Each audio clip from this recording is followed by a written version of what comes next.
Welcome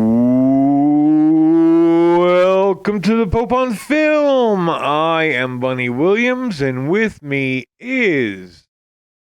I am the Pope in question. My name is May Lynn. I am the one-time founder of the Church of Ed Wood, which is an actual thing worth a Google. Hi, everybody. Hi. Hi is the word for the day. Hi. I'm very excited to be doing this episode of the podcast. This is episode 448 of the podcast, which means that, of course, there have been exactly 447 episodes that we've recorded before this one. Of course. Why would I lie about that?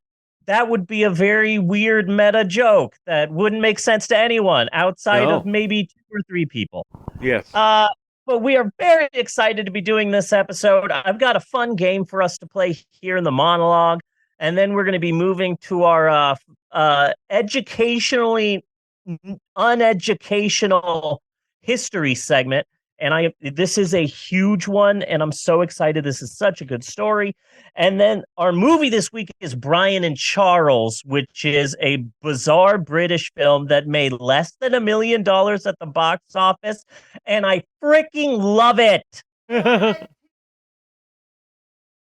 I love this movie so much. It is freaking adorable. I am Charles Petrescu. Very excited to be talking about this movie over here. Oh, it's gonna be so good. So yeah, let's get to it. Hey! Yes. I have got it's new podcast segment time again. Okay. I have a new podcast segment, and I'm very excited about it. So this one will be fun. I mentioned it on our Facebook group. You should go there. We post all the good memes. Oh, we do. We have the best memes. Yeah, always trying to post some good. Best memes. We do. We have good memes. And people also have to come out for the live show as well. Because there are things that happen in the live show that do not get uploaded. And hey, you're missing it, you know. A cultural phenomenon is going on here. A cultural and you're missing it. Yeah. So, okay. So over the past few weeks, I've been seeing some really strange bits of news. Like, here's a tiny weird news segment. Here's a tiny weird bit of news here. Sprinkle some over here and some creme fraiche on the top. What in the world was I saying? Oh, I've been seeing these small bits of news, and with each one, I've thought the same dang thing. I just know there's a funny joke in there somewhere. Here's the bit of news, and there's all the ingredients for a good joke, but I just can't figure out what the dang joke is. So I've got some real life, small, nice little news nuggets here, and I'm going to read these 100% real bits of news that happened in the last 2 weeks. And then after each one, Bunny, you and I, off the top of our heads, are going to try and workshop a joke for each one, okay? All right. Okay, are you ready, Bunford and Sons? I am ready. Okay. So let's do this. Number 1. Bob Bourne, the inventor of Peeps candies, died this week at age 98. And I guess that means he'll be dead. See, there's a joke there somewhere. Yes. You see what I'm saying? You get so close to a punchline and then like nothing. So what would be a good joke for the inventor of Peeps dying? I don't, you know, I know they were horrible, but I absolutely loved his Peep tracks. Peep, Yeah. Dick. All right. Oh, gotcha. Gotcha. Okay. That was a good one. Yeah, no, it wasn't. Peeps. but it was the first one, and that's the important part. How about this for a joke? I just came up with this. Per his request, he intends to be cremated, and then 90% of the ashes we'll just get rid of and put sugar in. Yeah. Oddly, his. Even though this is very sad and the man is dead, still at least 50% of the population thought he was disgusting. Yes. As I find Peeps fucking disgusting. I have a hard time with them. I think it's weird that now there's, number one, there's like a bajillion different flavor Peeps, and I find that weird. Yeah. And for different holidays too. Yeah. And when are we going to get some Woodmas Peeps? Yeah. That's what we need. We do. Is some Woodmas Peeps. Vodka. Imperial whiskey. Whiskey. Yeah. Yeah. Whiskey and Angora. Yeah. Bob Bourne, inventor of Peeps candies, died this week at age 98, and per his request, he's going to be eaten. I'd see that you get so close to the joke and then nothing. Well, what I find really odd with the death of the inventor of the Peeps is that the inventor of the circus peanuts and candy corn were both not invited to the funeral. That's a pretty good one. Here's another bit of news. This week, a London man died after being crushed by a urinal. So all of the ingredients to a good joke is there, but then you hit this wall. That'll really piss you off. That's a good one. How about this? Crap. That one's all right. Okay. Here's another bit of news. In Sacramento this week, a statue of a meat packing magnate was beheaded. The statue of a meat packing magnate was beheaded in Sacramento. That sounds like a spy code. It does. It sounds very much like the chicken roars in silence. Yeah. Which is my favorite spy code. You know that. Yeah. Top Secret is such a good movie. Top Secret is a good movie. I thought that was far funnier than Airplane, actually. Yeah. And I thought Airplane was pretty damn funny. In Sacramento this week, a statue of a meatpacking magnate was beheaded. So I guess somebody's getting head. Okay, wait a second. Statement from Paul Pelosi, you got off lucky. Okay, that was pretty good. Okay, so Bunny, this next one. Another statement from Paul Pelosi, I should have gotten a statue.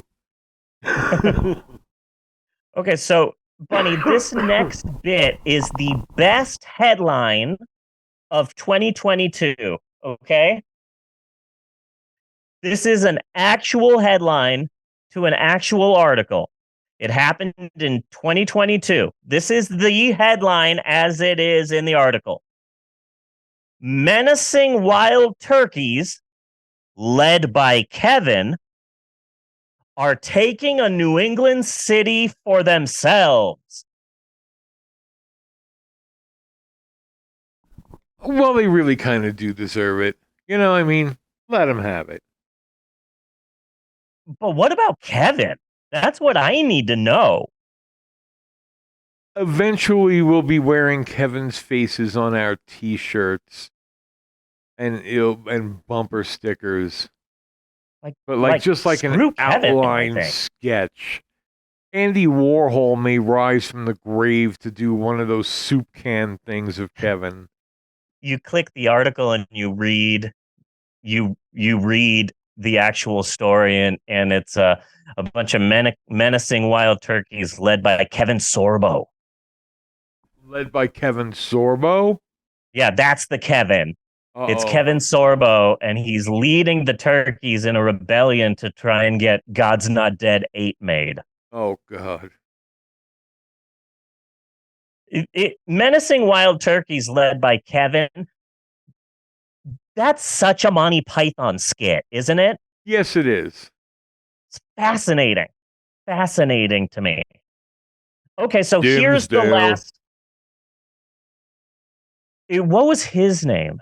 What was the name Dimsdale. of Dimsdale? Yeah. The sheep in the trees. Hmm. No, Okay, the sheep in the trees was somebody else. Wasn't that that was Eric? yes, Eric. Yes. Okay. Okay. Yeah. No, that's a different. Yeah, that's a different one. Okay. So here's the last bit of news that we're gonna try and make a joke for. According to local police, several squirrel monkeys were stolen from a Louisiana zoo.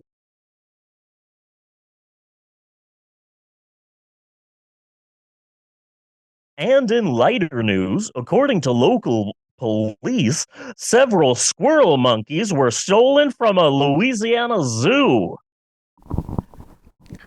There's a punchline that I'm missing. Police say suspect was carrying a large barrel. SIMP squirrels in my pants. A That's barrel a full of monkeys. oh, gotcha. Uh, Squirrel monkeys, yeah. squonkies. How did they get that squirrel to have sex with that monkey? Vodka. Yeah, that's a good point.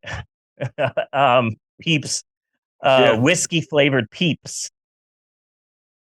Well, that was a fun game, wasn't it? I had It fun. That it was a it was, especially for a first outing. yeah. We sort of have to This was get the a first kind of time. a vibe going for it. Yeah, this is the first time. Oh wait, hold on a second. I've got some breaking news. Oh, Okay. Ron DeSantis is now banning the Pope on Film podcast from being in schools. Oh, good. Honestly, we do not belong in schools. I have to agree with him on that one. That's a We good never point. did. That's a good point. I'm having the hardest time with my son. He is in fifth grade, and it apparently I should have been paying attention in that show. Are You Smarter Than a Fifth Grader? Because we're just about to get to the point where I don't know the math anymore. Yeah. You know, and Max is like, "Hey, can you help me with this question?" And I'm like, "No, I'm a straight C student." Hey, Max, do you know uh how I knew all the answers when I was in school? Because the answers were in the back of the book. Yeah. I don't think they do that anymore, I don't know. you know? But yeah, I have no idea what we were talking Not about. all of the books had the answers in the back. I Most of remember like the first day of school and getting the books and being the first thing I checked for and being like, fuck, no answer. yeah. Uh man, my kids are awesome and I love them. Yes. And I'm so excited to talk about this week's movie. It's so good and it's adorable. And I just don't want to see these serious dramas that will try and make me cry, you know? Yeah. Because so I used to have the AMC. My wife got me at the end of 2018 the AMC A list membership. And so for $20 a month, I get 3 free movie tickets a week.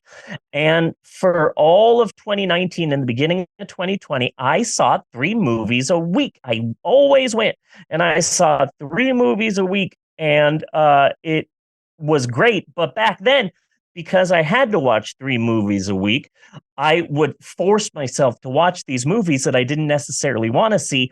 But then a pandemic happened, and now we're on the other side of the pandemic. And you know what? I don't care to watch the new Avatar, and I'm not going to. Yeah. Period. I want to go to movies that I want to see, movies that will entertain me, movies that will laugh, and I just don't want like some long, serious drama to make me cry. I've done enough crying, you know? Yeah. Oh, okay. So, I am so out of my mind right now.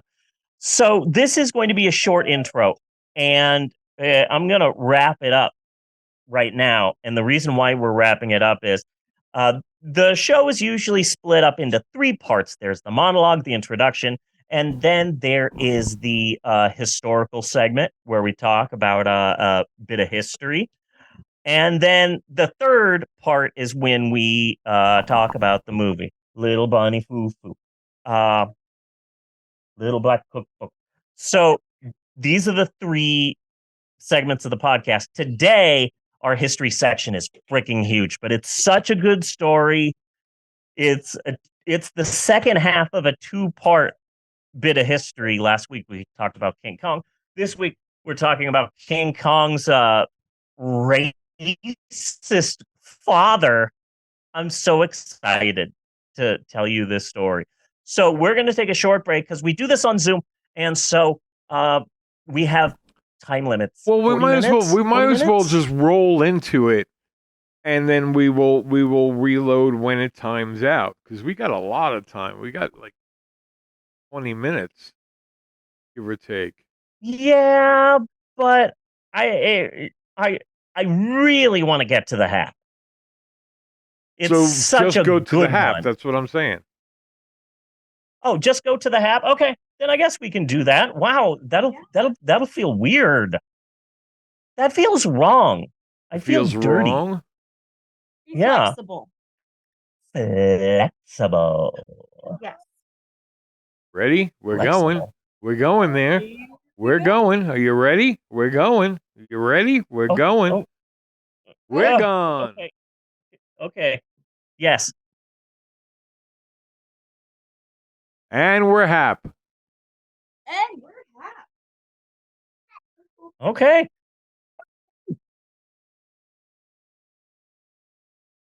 Funny.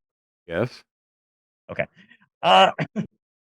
If you're like me, and I know I am, you're no doubt a big fan of this podcast, The Pope on Film, because I mean, who isn't? This podcast, it's sweeping the nation. It's Swiffer wet jetting the nation. Yes. But only the real fans, the true hardcore fans who have been with us since day one, only they would know the 2 main facts about the both of us, the 2 undeniably really real and in no way made up on the spot facts about the both of us, America's hottest will they or won't they podcasting couple, Bunny and Maylin. The first and foremost, Bunny, is the fact that when you're not doing the podcast, you travel around local coffee shops in Chicago, and you're a fairly celebrated local acoustic folk singer.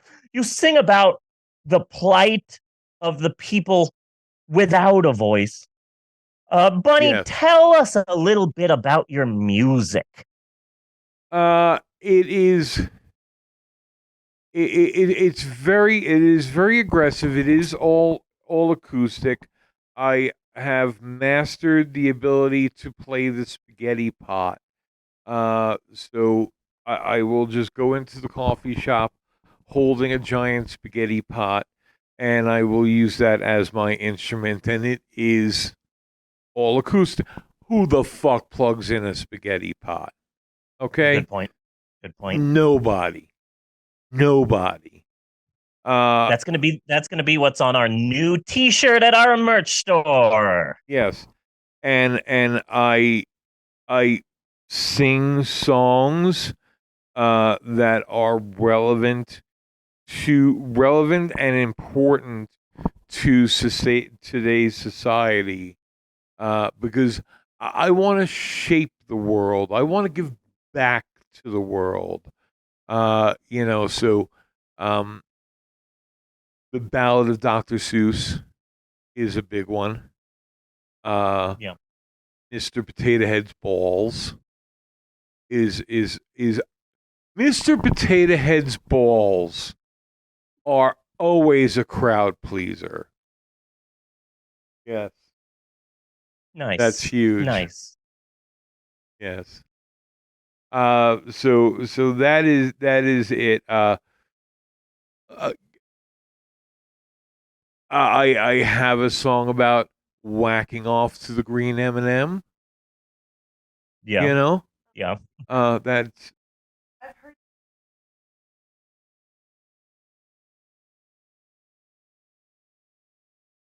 Polk. yeah. Punk folk is polk. Oh, folk songs. Okay. No, Uh, polk with an A yes. is polka. I said Yeah. yes, I thought. Yeah. And the second fact, which is about me, is that I'm a lover of history. I love it, but I'm also a storyteller. So this is what we do at this part of the podcast. We get a story from the history books, maybe one that people don't know that well, and I reword it via my own unique storytelling style, my razzmatazz, my ha-cha-cha.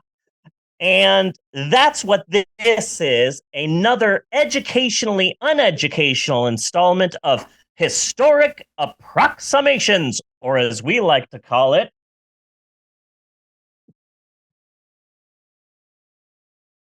Give me the dramatic music, Bunny. Dun dun dun. You were too far away from the microphone, so I didn't actually hear you say anything back there. Oh, I tried to yell hap. I wasn't sure if people could hear. I don't want to yell right into the microphone.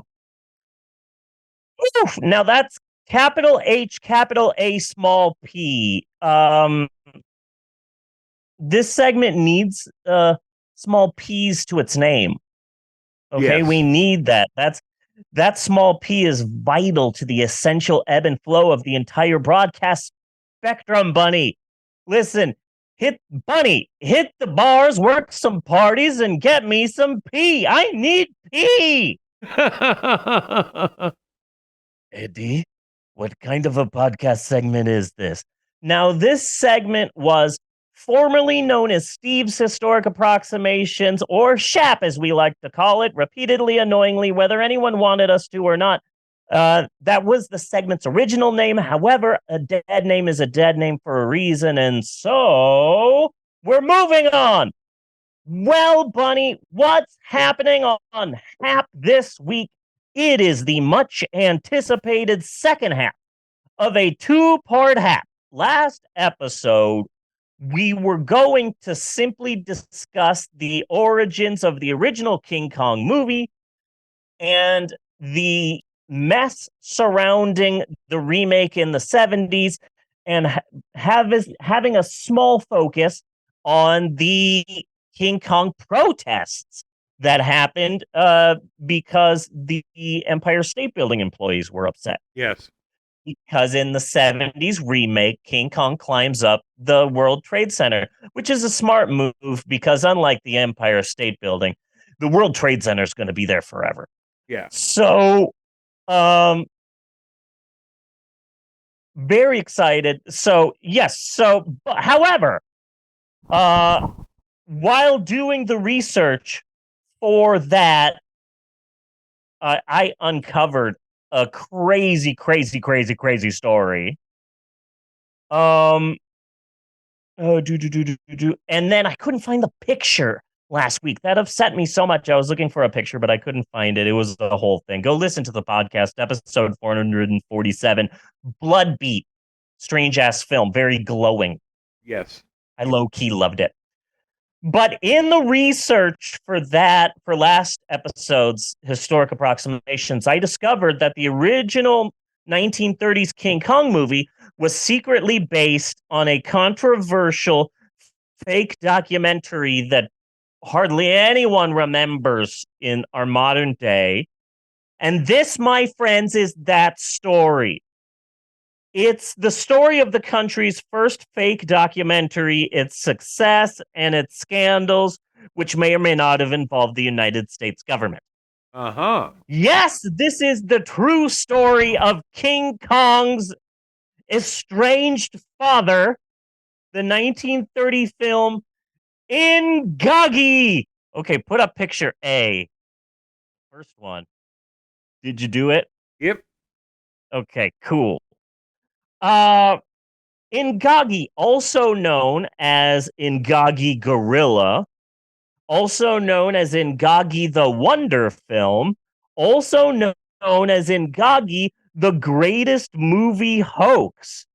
And later, we're also going to be doing a little postscript about people. There's going to be, we're also going to talk about the film's number of sequels.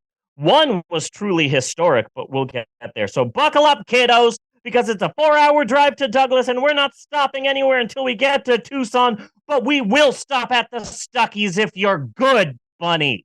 Yeah. If you behave back there.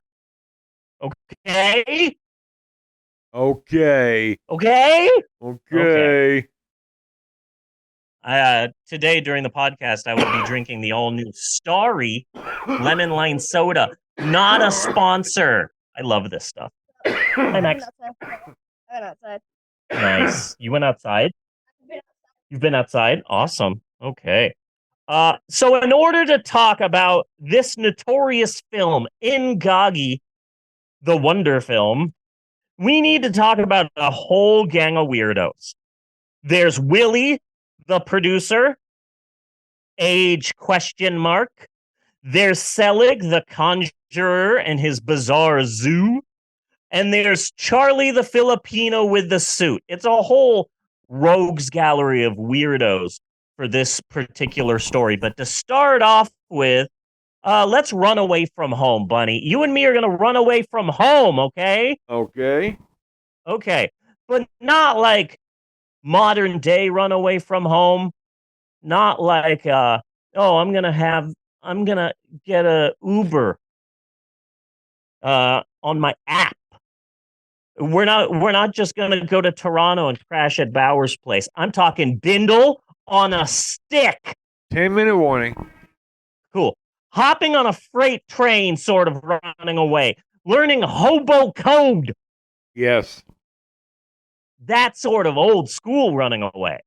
We're all going to be around a trash can with one can of beans. Because the eventual director of Ingagi was a mousy little guy named Billy Campbell. He was born in 1884 in Ashley, Pennsylvania, a one-time coal mining town, and now it's barely a town. According to the U.S. Census, the town, with liberal finger quotes, has a total area of 0.9 square miles. That's a small town, Bunny. Yes, it is. It's barely anything. It's a zit on the butt of the great state of Pennsylvania. So I was going to look up some information about the town of Ashley, Pennsylvania, and I couldn't find anything. So I looked up let me look up information for Pennsylvania. Do you know what the state bird is, Bunny, for Pennsylvania? The vulture. No, but you said that with the confidence of a man who knew. Yeah. And I appreciated that. The state bird of Pennsylvania is the ruffed grouse. The ruffed grouse. Okay. Yes. So let me tell you about the ruffed grouse. Put up picture B. It's a picture. That's a ruffed grouse. Funny. Is that what that is? Yeah, it's a ruffed grouse. I like the picture because doesn't he look like a dappy little Dan? Yes, he does. There aren't too many birds that I could accurately describe as Little Lord Fauntleroy. Yes. But that's the ruffed grouse right there. It is apparently the most wildly distributed game bird in all of North America. The thing I love about the ruffed grouse is that it sounds like a crappy name J.K. Rowling would give to a wizard. Yes. Oi, my name's Ruffed Grouse. Welcome to the Squiggling Ocelot. What can I get you today? That's my new character, Ruffed Grouse. Ruffed grouse. Ruffed Grouse, yes. I freaking J.K. Rowling. Hey, I've got an idea. I'm gonna make an Asian character in the school. I'm gonna name her Cho Chang. Yeah. Dang, J.K. Rowling. Dang. And then I saw this tweet that was so great or maybe it was a meme where it's like Tolkien bases a race of of people in one of his fantasy books on Jewish people, and he makes them proud of their heritage, and they're scattered all over the place as if in a diaspora, but they are proud of their heritage and proud of their race, and they're hard workers and they're industrious. And J.K. Rowling said, "What if we make the goblins with hook noses that work in banks?" Freaking J.K. Rowling. So Billy C. Billy C. was born in a nothing town in the 1880s, and he wants excitement, adventure, some third thing. So one day the circus comes to town. Dude runs away with the circus, which in the early 1900s was a viable career path. Yes. Back then. It's like, oh, it's a career day at school. And then there's just one guy who's there to get kids into clowning. So Billy is growing up in the circus world. And let's say that at first, they're all, hey, new kid, go clean up the animal crap. And Billy's just happy to not be in Ashley, Pennsylvania. I'm happy to not be in Ashley, Pennsylvania. Bunny, are you happy to not be in Ashley, Pennsylvania? Oh, fucking God, yes. I don't even think they have a Walmart. I don't even think they have a Walmart. Well, So that would be a plus. But they clearly do not have. Okay, they have a hooker, but you don't want to go there. They don't have a Dairy Queen. They have a Tasty Because all Freeze. of Ashley has. Sucking on a chili dog. So where was I? Okay. So he goes from shoveling animal crap to dealing with the animals to handling the animals, and eventually he becomes adept at animal wrangling. So eventually Billy C leaves the circus. He opens up a movie theater because Billy wants to get into the motion picture business. And it is here that Billy Campbell has a Marvel Comics team up with the first member of this rogues gallery of weirdos that created the first mockumentary, and that is William Selig. And maybe that's a good place to leave it for now, because we do this on Zoom and our 40 minutes are almost up. And this is a good place for me to remember where I left off in my notes. Okay. So we record this on Zoom, so we're going to take a short break. And we will be right back with the rest of the story of the making of Ngangi. There won't be any more stuff about the ruffed grouse, though, but we're going to keep it up because it doesn't look like a pretty boy. It looks like if someone made John Oliver into a bird for real. Yes. James, it gives off a James Corden-y vibe. It looks like he has treated some waiters like crap before. Yes. Yes. Yeah.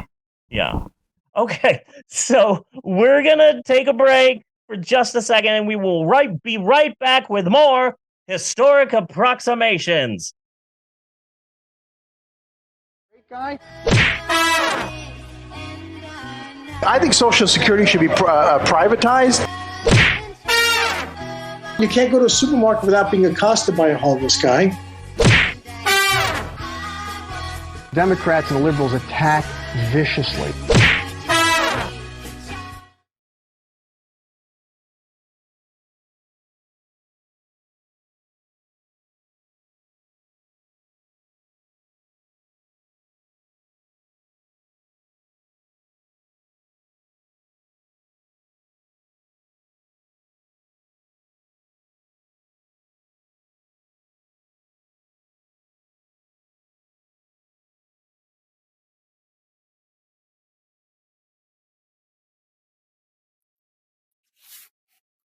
Yeah, I will take over. Start time. Not if I have anything to say about it, Skeletor. We will fight to the death. Or, gentlemen, may I suggest a second option? What if we all enjoy the great taste of Sugar Crisp? Can't get enough of that Sugar Crisp, Sugar Crisp, Sugar Crisp.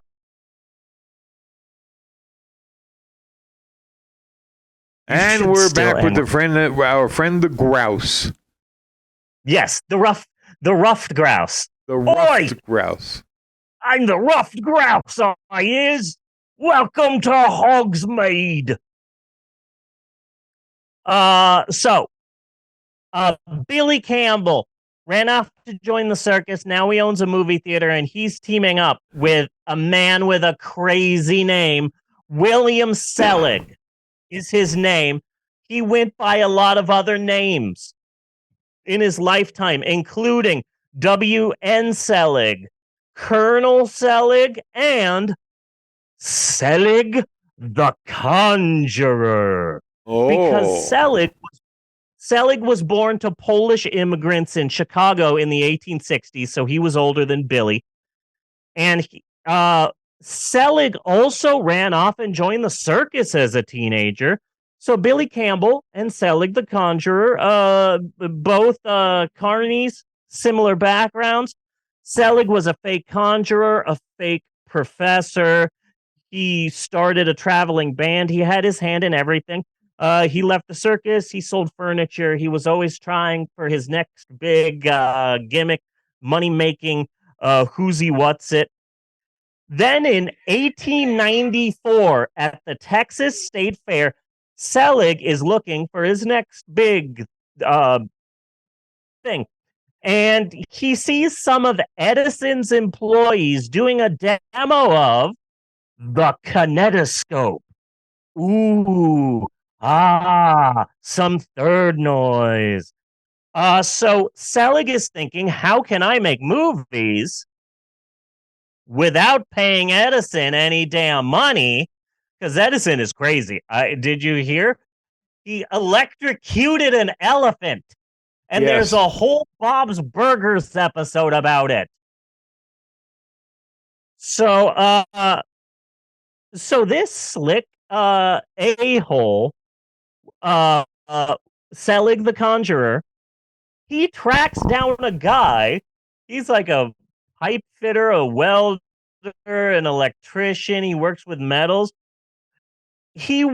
The Lumiere brothers once hired him to fix a film camera. And Selig the Conqueror finds this guy and says, okay, here's a crap ton of money. Tell me what's inside of it. Tell me how to make it. We're going to reverse engineer us a camera. Okay. So Edison was like, hey, I've created the kinetoscope. Now you can make moving pictures. So if you want to make movies, I'm the only person in town. Pay me $1 bajillion. And it was William Selig that said, I'm going to figure out how to make this and make it cheap in a way where everyone can afford it to bypass Edison. In a way, this guy accidentally created Hollywood. But William Selig, with the employees' help, Selig the Conjurer reverse engineers one of the first non-Edison film cameras, and he uses that to start the Selig Polyscope Company, which was one of the first motion picture studios in the United States. Selig the Conjurer, a freaking carny, fake colonel, fake conjurer, wannabe Tom Parker mofo, inadvertently helps create Hollywood. Hey. Can you believe that? So Selig the Conjurer meets Billy C because Billy C owns a movie theater, and Selig hires Billy C. That is it, though. That is literally so Hollywood, where you just always fail up. Yeah. Task failed successfully. Yeah. So Selig hires Billy C to write scripts for him. Originally, Selig's picture studio, because pictures weren't a thing, so Selig's studio would just shoot news and travel logs and documentary sort of shiznittle. But The Conjurer wants to get into fiction. For Selig, Billy C wrote a film called How the Cause Was Won, which some people call the first war drama ever on film. So for Selig the Conjurer, Billy C made one of the first war movies ever made. So Selig the Conjurer gives Billy C his first big break, and soon Billy Campbell has moved on to other studios. He's working for Mack Sennett. He's working for Keystone. He's working for Universal, and he starts using his circus background. Billy makes a bit of a name for himself making animal comedies. Okay, put up picture 6 so that we can all see a mousy little Billy Campbell. This is Billy Campbell. Billy was a circus kid. He knew how to handle animals. He becomes one of the name in animal comedies. He becomes a name, writing, directing, producing. He did a bunch of Our Gang knockoffs. In 1992, what the hell would be an Our Gang knockoff? I don't know, but like I don't know. I would like to think that the Rhapsody Street kids were just it also sounds like it should really, really exist, but I have never heard of one. Yeah, Oh, where are those movies? Yeah. In 1922, the newspapers claimed and this is a quote, William S. Campbell has directed nearly all the famous monkeys that have appeared in movies in the past 6 years. Fun side note, Billy C. got divorced in 1926. The wife said in court, quote, he spends more time with animals than with me. That is a boss-ass answer. Yeah. That is awesome. So, it's 1925, and Billy C., the animal director, gets an idea for a movie. An idea so crazy, so wild, so some third thing. I have lost my spot. That no one has ever thought of this before. Okay, I have a movie idea. Hear me out. Okay, wild and crazy idea. No one's ever done this, but just hear me out, okay? What if we, hear me out, made a documentary that was real? Wait, no. Documentaries are real. You can't just make a fake one. What would that even be? A mockumentary? No one would ever pay to see one of those, not even if in the future Fred Willard is born. Yes. But Billy C wants to make a documentary. We could just fake it and we'll pass it off as real. We'll make a few bucks. Boom.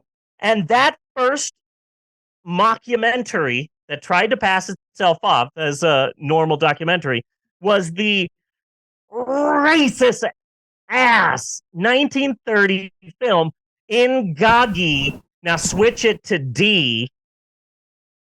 Look at that poster. That is some racist. Forgive my French. Yeah. That is some racist merde. There is that how you say shit in French? I think so. How do you say shit in French? You're in a French class. They don't teach you how to cuss in high school French. Man, our tax dollars at work. Okay, fine. But so this is some racist shit here. But this movie. So what happens if you're stuck in France and you have to call somebody a cock gobbler? Are you going to be prepared? I don't know. Because it happens. I know Shiza. Huh? I know Shiza. Yeah. Wrong country. Yeah. Wrong country, though. Kids, have you ever wondered why King Kong, a 100-foot gorilla, somehow inexplicably wants to do it with a 5-foot-tall white model? The reason is this crappy, racist, fake documentary that made millions of dollars in the 1930s. That's not adjusted for inflation. Ingagi made what historians estimate to be roughly $4 million in 1930 money. Adjusted for inflation, that comes out to, hold on,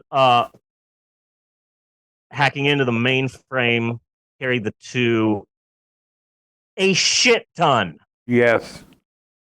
Would be how much that would be now. So here is the plot of Ingagi. It's a documentary about the real-life British adventurer, Sir Hubert Winstead, and his team as they travel deep into the African jungle to witness a very rare tribal ritual that no white man has ever seen and lived, where the natives sacrifice their own women to large gorillas to spare the rest of the tribe. Gee, that sure does sound familiar, doesn't it? I'm having some sort of a deja vu moment. Maybe there's a glitch in the Matrix. I wonder where I have heard that before. Sacrificing women to a giant ape.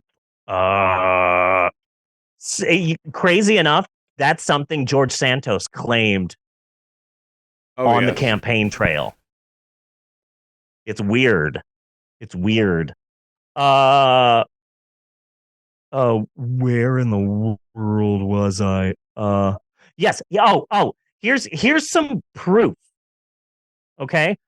I found this according to YouTube. Thank you. Approximately 41 minutes into Ingagi, a wild rhinoceros charges directly at the camera, and it quickly jump cuts to a shot of a hunter firing at the camera. And 3 years later, approximately 18 minutes into RKO's King Kong, filmmaker Carl Denham 100% describes the exact same scene. Yeah. I'm just saying. Ingagi is a fake documentary that they try to pass as a real one, and it was such a success that RKO is a very well done and masterful, groundbreaking ripoff of a racist fake documentary. That is fucked up. And that, kids and kiddos, is why King Kong is always horny on Maine for tiny chicks. It's all Ingagi, bunny. All roads lead to Ingagi. It all makes sense. I need to have it pin tacks on the back of my wall with a bunch of string and Pepe Sylvia. So to make Ingagi, Billy C gets a team of people to help him. There's the producer. His name was Willie, a.k.a. William Alexander. He was an African American. He was a black man who somehow had the balls to produce one of the most racist films in existence. Now, here's the odd thing. I'm going to tell you what the odd thing is, and then regardless of whether it's probable, I'm going to continue with that which is in the history books. Hear me out. William D. Alexander was born in Denver in 1916. He's a local boy, Bunny. Yeah. And he had a hand in the movie business, and he is listed as one of the main executive producers of Ingagi. But if you do the math on that, did you notice when I said he was born in 1916? If you do the math, then he produced Ingagi when he would have been 14 years old. Yeah. That not can't working. Be right. A 14-year-old black kid from Chicago, a teenager, becoming an executive producer of one of the highest grossing movies in America during one of the worst, most racist times in history. The math doesn't check out. But this is what the history book said. A 14-year-old teen, a black teen named Willie, was the executive producer. I don't believe that any black person would ever finance this racist story of African bestiality, let alone B, that said person would be in high school. But there it is, Billy C. and his teenage director. This is just what's in the history book, and I'm just letting you know. So there's Billy C., the director. There's Willie the Money Man. But wait! We're gonna need a gorilla suit. You should say that about every aspect of your life. I think I have to go to work. I need to get coffee, pick up my laundry. We're gonna need a gorilla suit. Everything is better in a gorilla suit. Oh man, I am late for church. And I'm gonna need a gorilla suit. Man. It is very difficult being a doctor, being a decorated surgeon. Sometimes you win and sometimes you lose. I'm going to have to go into this next room and tell that young pregnant woman that her husband is dead. Nurse, get me a gorilla suit, stat! Everything is better with a gorilla suit. Yes. So, I mean, this is how we're gonna movie. We're gonna movie the movie. So, we can get some stock footage. We can shove that in there. Get some stock footage of some animals. We can steal some scenes from other films if we need to. Repeat for dramatic emphasis in parentheses. We can put stock footage in there, and we can steal scenes from other films too to pad out the film. That might be important. I repeated that. That might be important later. Yes. But we need a gorilla suit for some of the scenes. Well, in the 1920s and 1930s, if you needed a gorilla suit, you called one man. And that man was Charles Gomorrah, a.k.a. Carlos Cruz Gomorrah, a.k.a. Charlie the Filipino, who happens to own a gorilla costume. Because back in the early days, and I think this is something that we've talked about on the podcast, maybe something you've mentioned before, Bunny, but sometimes to become famous in Hollywood or to get a part in a movie, all you need is to be the guy who owns a gorilla suit. Oh, God, yes. There have been so many movies where, well, that was the guy who owns a gorilla suit. So many times.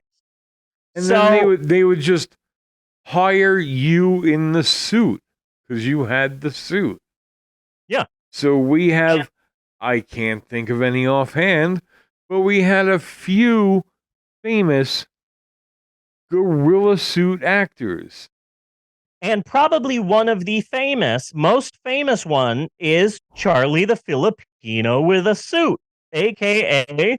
Carlos Cruz Gomorrah. But yeah, he was the Filipino with a suit. He did a ton of gorilla parts in movies, but he was usually not credited. And here is why. Back then, Hollywood was still trying to use wrestling parlance. They were still trying to keep Hollywood kayfabe. So they would want people to be tricked into thinking that the guy in the gorilla costume was a real gorilla. And oftentimes they would even hire these people and swear them to secrecy about being a guy in a gorilla costume.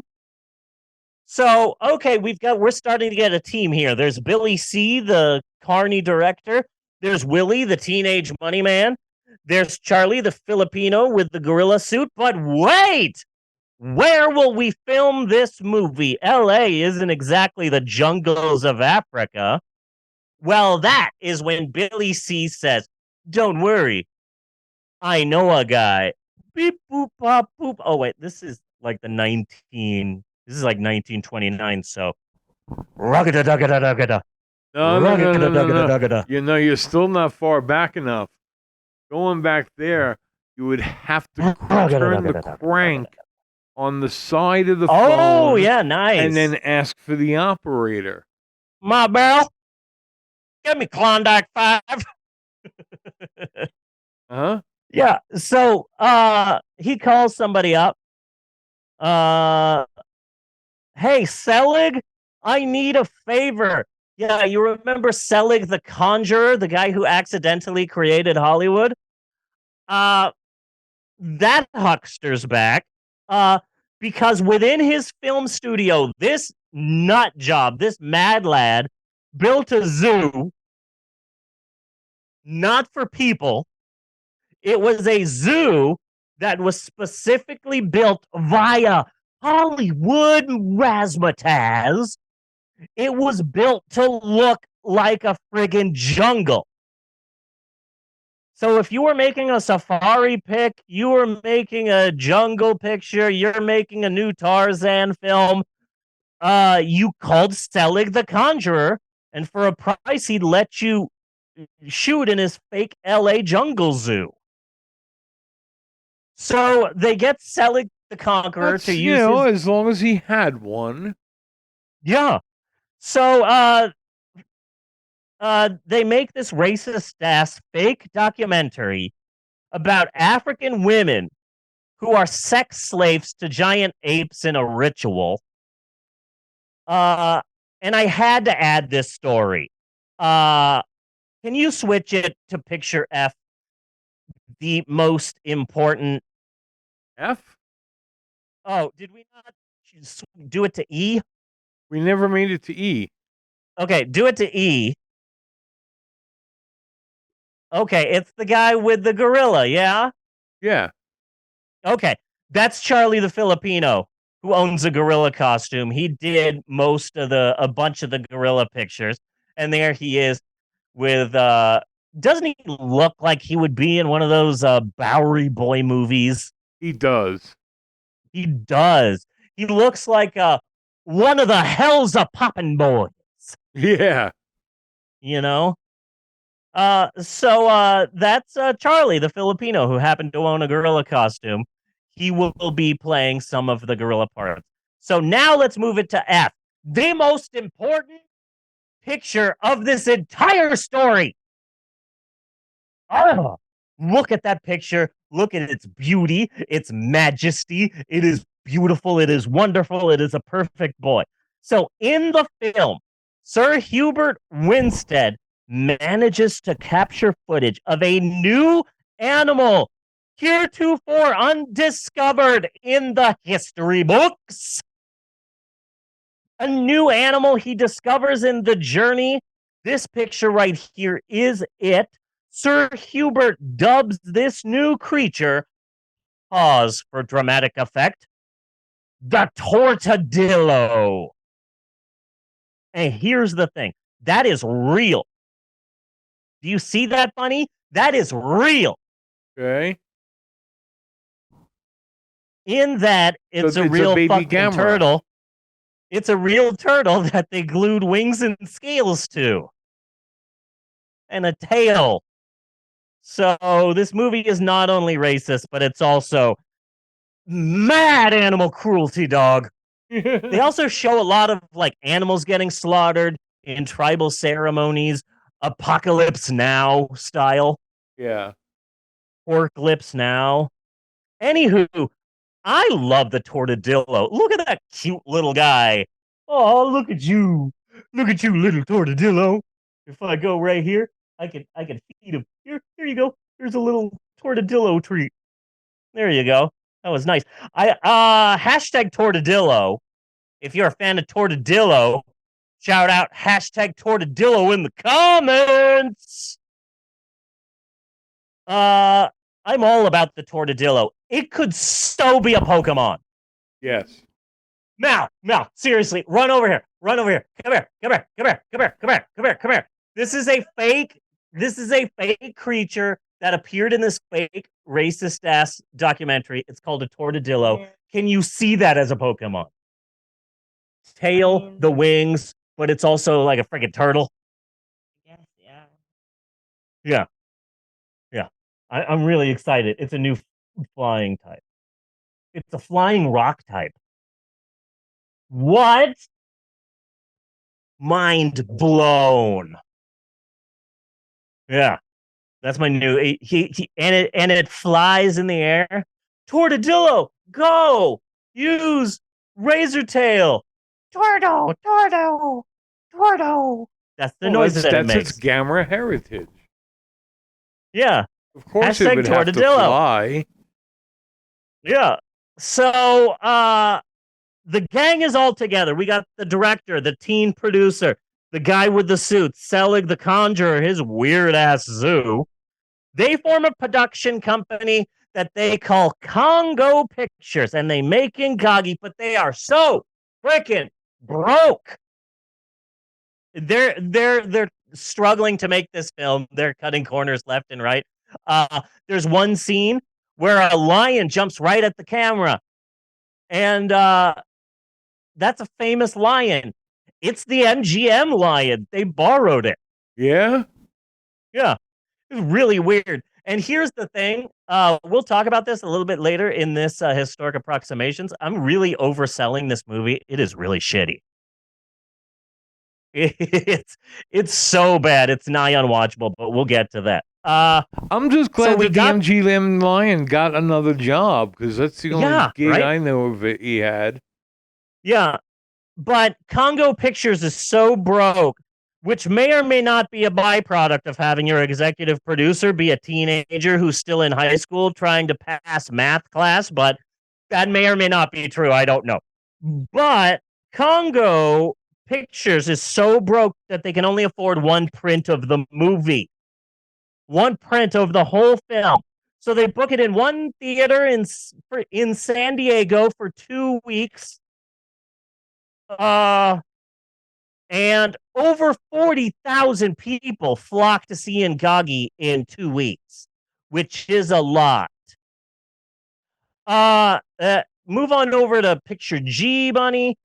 Thank you, my friend who is more than brother to me. I embrace thee. I'm gonna find that cartoon that 1960s Thor cartoon that line is from, and I'm gonna send it to you. Okay. Okay.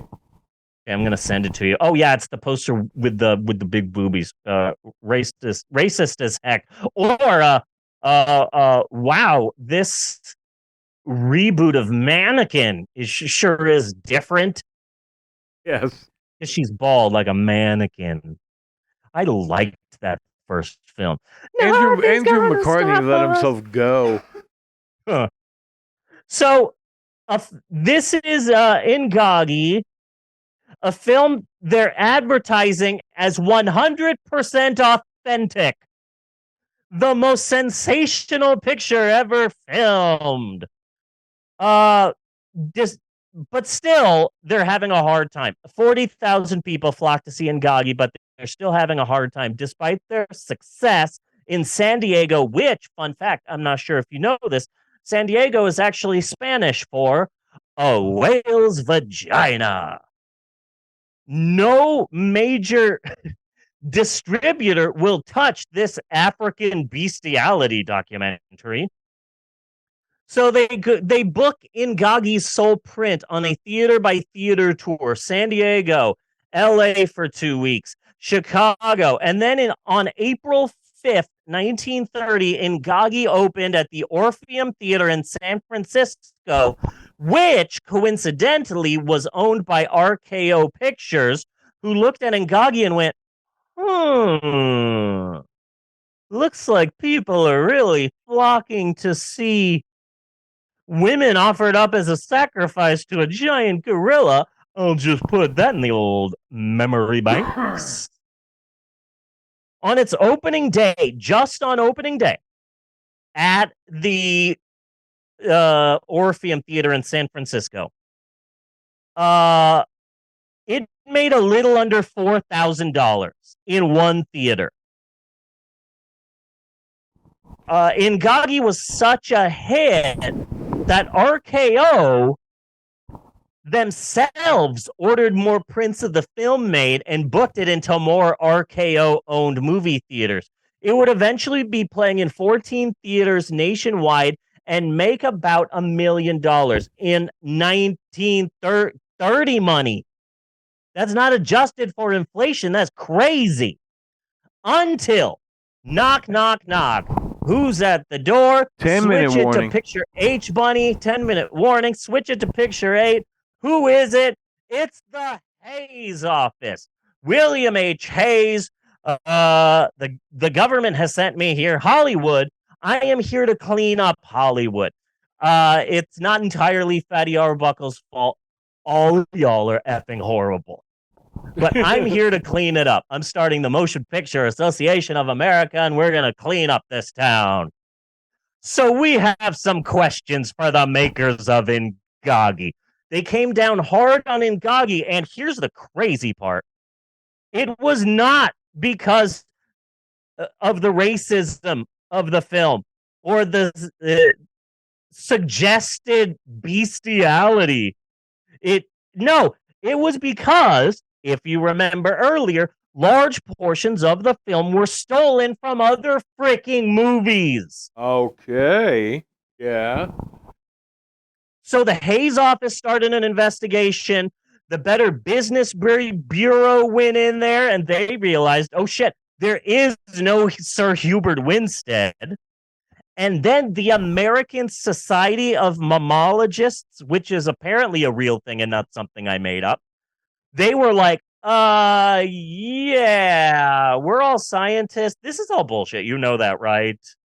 Like, apes don't bang human chicks. Plus, that's just a turtle with some crab glued onto it.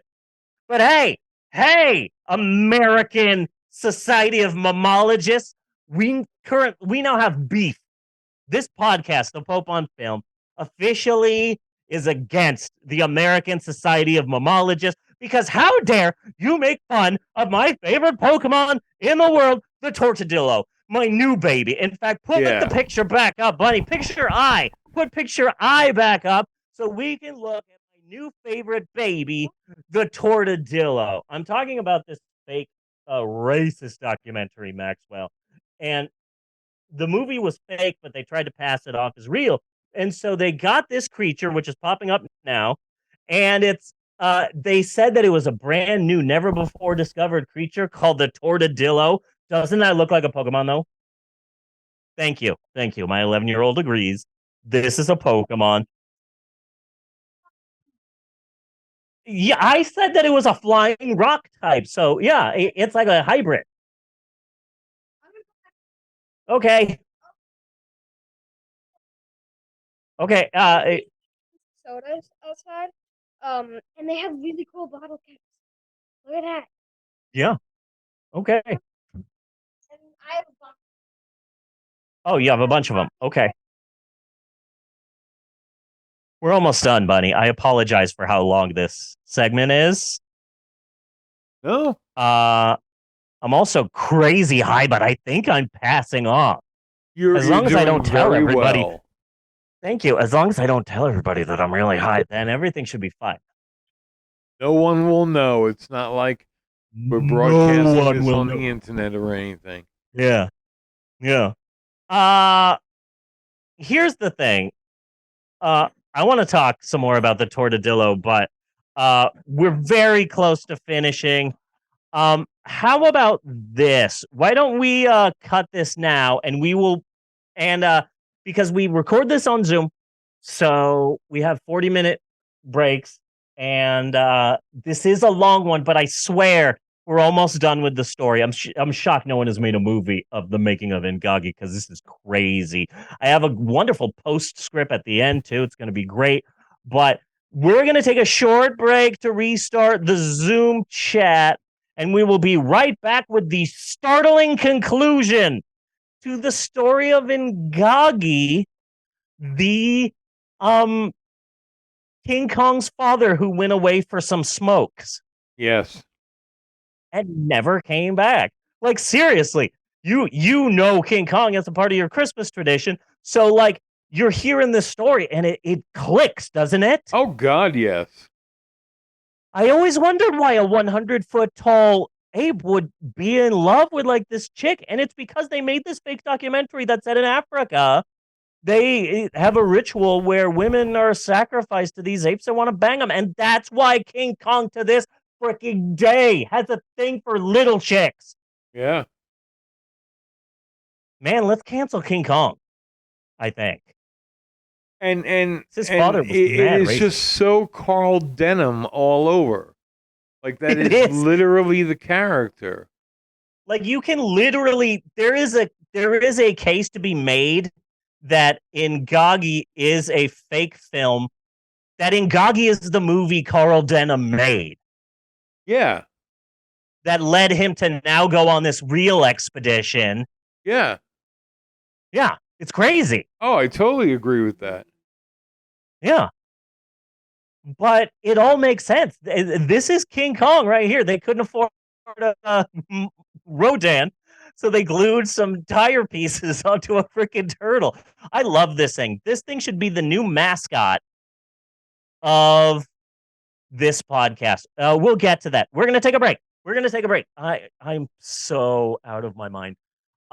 We're going to take a short break, but stay with us because we will be right back in just a few seconds with the shocking conclusion to the making of Ingagi. Here we go. And cut. Guy? I think Social Security should be privatized. You can't go to a supermarket without being accosted by a homeless guy.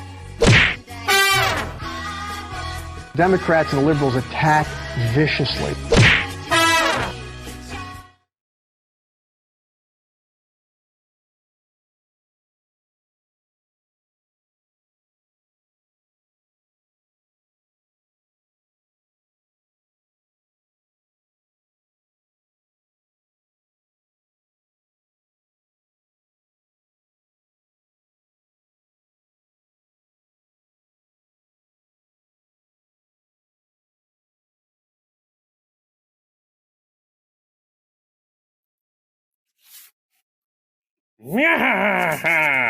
I will take over. Start time. Not if I have anything to say about it, Skeletor. We will fight to the death. Or, gentlemen, may I suggest a second option? What if we all enjoy the great taste of Sugar Crisp? Can't get enough of that Sugar Crisp, Sugar Crisp, Sugar Crisp.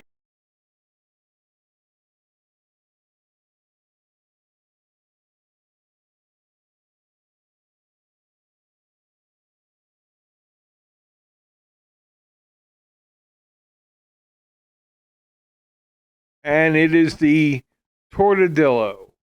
The tortadillo. Yes, my new favorite baby, my favorite Pokemon, the tortadillo. Here's the thing. I grew up in the Southwest.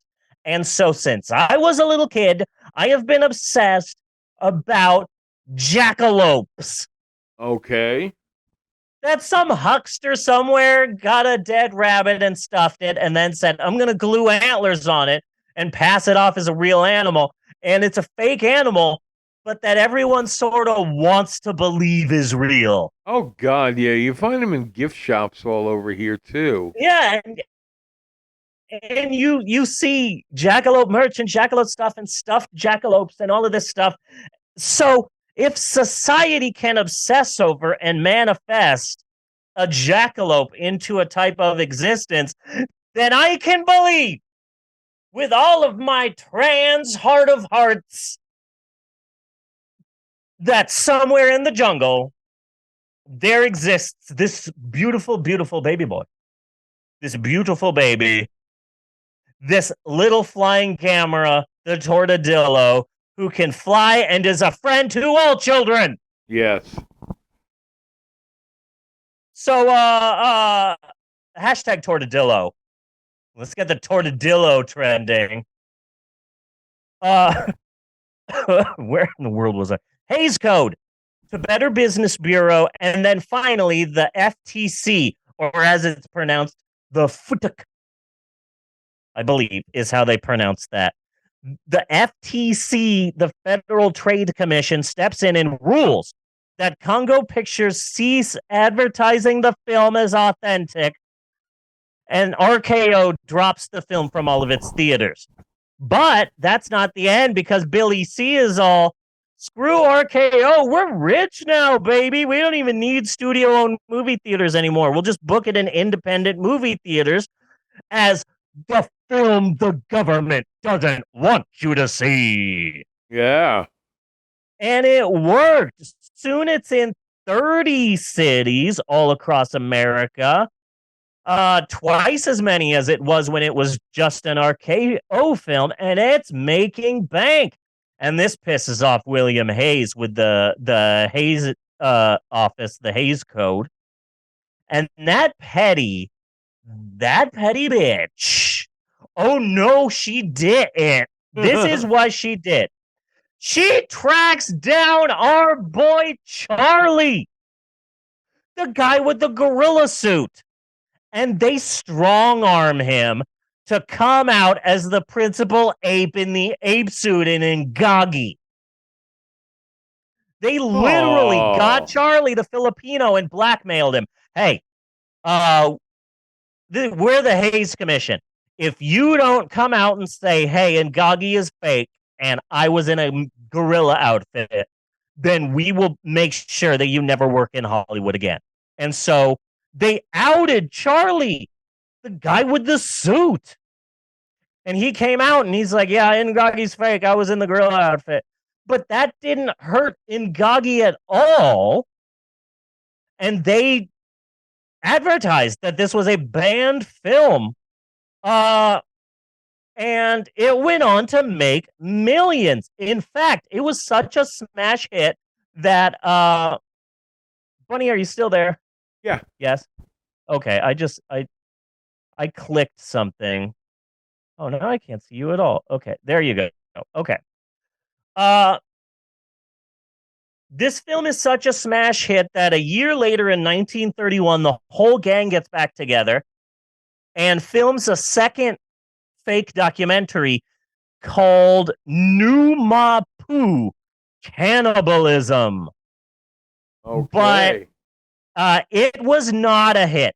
Now, that film is lost. If you look up Ngagi on YouTube, you will find some people and be like, Ngagi, the first found footage horror film. No, this isn't a found footage film at all.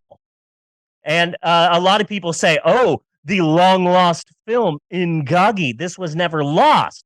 Now, the follow-up they did, Numapu Cannibalism, that is lost. I can't find crap about that film. Whereas in Ngagi, it never went away. It just became a obscure piece of film history, which is odd because if you could switch it to Picture J, Bunny, literally 3 years after Congo Pictures makes Ngagi, literally RKO sees the $4 million that Ingagi made and said, now see, here's where their problem was.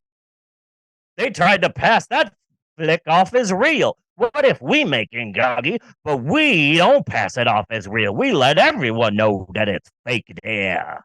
That's like a 1930s. Hey, who took my Shiraz? What I find fascinating about this is that it's so backwards to how things ordinarily are. Ordinarily, there is a good movie, and then there is a cheap ripoff. Yeah. You know, like, first there's Star Wars, then there's Battle Beyond the Planet. When I say ice pirates, people get pissed. Yeah. That is what I learned. Yeah. First there's Star Wars, then there's Ice Pirates. This is completely the other way around. First there's a crap movie, and then there's a really, really good ripoff of that crap movie. Yeah. This is the opposite way. They got a crap movie and they made a wonderful film out of it. But that right there, that poster, King Kong, they just did Ingagi good. That's all they did. That's all they did. And I've been obsessed about this question for a long time because I always wondered what was so weird about Godzilla versus the Sea Monster. Yeah. Also known as Ibira Horror of the Deep. Is that they find Godzilla inside of a mountain and he awakens from his slumber and he falls in love with a beautiful native woman. And I thought, why in the world is this the one and only Godzilla film where Godzilla is horny for a human woman? And then I learned, oh, wait, they were going to make this as a King Kong film, but they didn't want to do a King Kong film just then. So they just said, fuck it, just put Godzilla in it. Oh, so that makes me think, why the hell is King Kong wanting to do it with the mom from Growing Pains? You know? Yeah. And now we know it's because RKO literally just said, let's copy Ingagi. And, well, won't people know we're copying Ingagi? No, we'll do a sound alike. How about this? Instead of making our apes like 12 feet tall, we'll make them 100 feet tall. There you go. It's legally different. Trust me. No one will know. And RKO was right, because here we are right now in the year of our Lord 2023, and people love King Kong, and they have no idea that King Kong's daddy was the world's first mockumentary that was super racist. Yeah. Isn't that crazy? That is insane. That really is insane. It's on a lot of crazy. Because like from going from never having heard of it to totally seeing it. You know, like, it's obvious. Yeah. And every single solitary itineration of King Kong has been based on this movie that no one knows about. Which is weird because it was a huge, massive runaway hit for its time, but King Kong was a little bit more. Yeah. And history is written by the winners. That's right. Yeah. So, okay, that was a long hat, but geez, that is a story, and I freaking love that. Now, I want to mention one thing about Ingagi, and then I'm going to go into some interesting postscripts for our cast of characters. Okay. Which is going to be a lot of fun. But first off, number one, the first thing I want to mention. Ingagi is out there. You can see it right now if you want it. It was released on Blu-ray in 2021. It got like a 4K Blu-ray restoration with, I think from Kino Pictures, Kino Releases. It's got commentaries, and it's really amazing. And then you can download it on archive.org. It's all over YouTube in varying degrees of quality. If you really want a pristine copy of Ingagi, get the Blu-ray. But word of warning, and I can't stress this enough. I saw this somewhere. I read a lot of articles and about this film, and then I tracked down the film, and then I saw the film. I saw Ingagi for this podcast segment, and some article somewhere, some movie reviewer said that people will no doubt flock to this film expecting a so bad it's good laugh riot like Reefer Madness. This movie sucks. Oh, yeah. Huh? It is so bad. It is not good. Imagine a less good, much longer Reefer Madness, which is shocking because that's not good to begin with. But compared to Ingagi, Reefer Madness is Rosencrantz and Guildenstern are dead. Yeah. But it's boring AF. The stock footage and scenes from other movies is ridiculous. Suggested bestiality. Plus, there's a lot of real life animals being slaughtered in it. So I saw it for the segment. It's not for the faint of heart or the easily bored or the ADHD. It's not a so bad it's good film. It's just bad. But if you want to see King Kong's daddy, it's on YouTube. It's just there. So you could see it whenever. You It's are weird. saying what I am hearing you say is that this movie would have been greatly improved with a sock puppet. Yes. Okay. Yes. It would have been greatly improved with a sock puppet. Yes. And it's not even good. It's not even a good movie while you're high. It's not even. If you're going to see a gorilla costume movie, just see APE, not to be confused with King Kong. It stars Joanna Kearns. Yes. So let's do some postscripts for our cast of characters. Pretend this is a movie made by the Karaszewskis, Scott Alexander and Larry Karaszewski. They did Ed Wood, and it had all the postscripts at the end. Yes. And then the next script they wrote was The People versus Larry Flint. And I'm watching the movie going, I wonder if it's going to have cheesy postscripts like Ed Wood. And then it does. Yeah. So here's some interesting postscripts for some of the characters. Billy C., the director, he made a ton of movies before Ingagi. He was a carny. He ran away to join the circus. He was a carny. He opened his own movie theater. He started writing scripts for the guy who invented are Hollywood. we flipping frames? Huh? Did we flip frames, or were we? No, not yet. Not yet. Right, I don't have a picture for each one of these postscripts. But Billy C., the director, he's the mousy guy. He made a bunch of movies, mostly animal comedies, and then he did Ingagi, and then he did New Mapu Cannibalism. And after the failure of New Mapu Cannibalism, he would never make another film, but he lived off of his millions and lived a long, quiet life, and he died in the 70s at age 87. It astounds me, some people who live so long. Like, my grandfather died in 2000 and right at the beginning of 2010. My grandfather died in 2010, and he was 98 years old. Yeah. So, like, he was so old to think that, like, a few weeks before he died, he was on, like, a Zoom call. Oh, wow. You know? And to think, like, he would hop the rails. He was an actual cowboy who was hired to protect a ranch.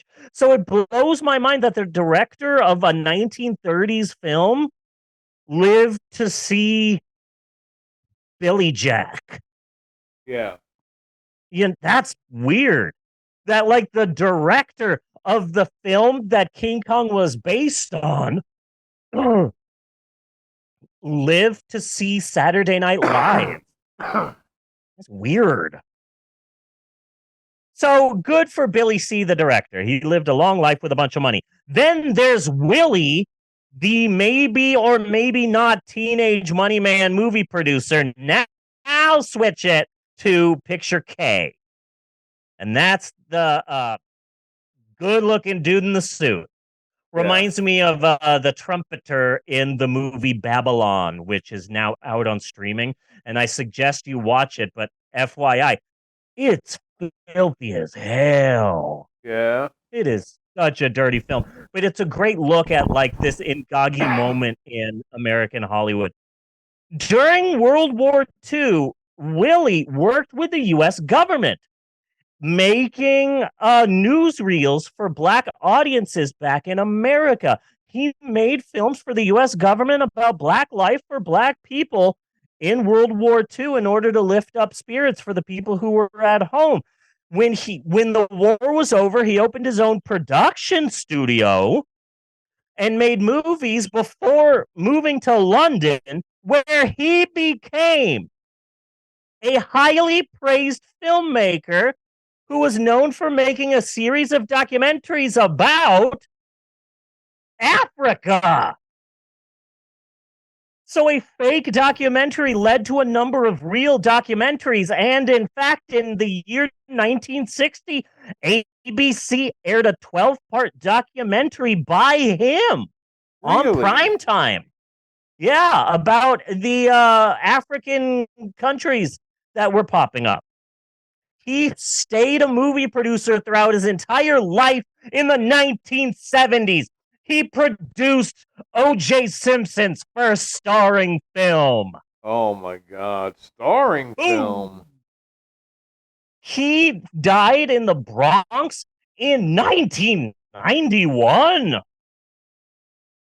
Dude, you saw Michael Keaton's Batman.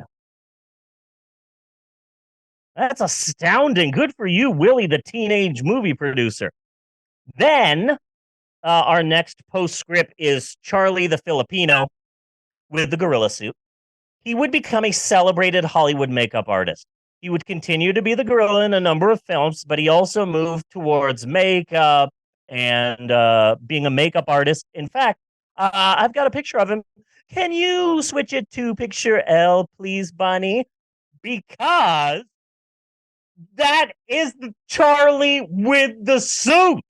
He was the creator who created the alien creatures and is in the rubber outfit for freaking I Married a Monster from Outer Space.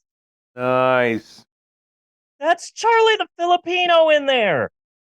Isn't that crazy? He came up with the design for the alien and he made the suit and he's in the freaking suit. He went from Ingagi to I Married a Monster from Outer Space. He did a bunch of work, but despite his long and celebrated Hollywood career, he died actually in like I think the 60s or 70s making a film. I think Jack the Giant Slayer or Jack the Giant Killer. I don't know, but he died like while making a film. But despite his long and celebrated Hollywood career, he is still known to this day as, quote, the king of the gorilla man. Okay.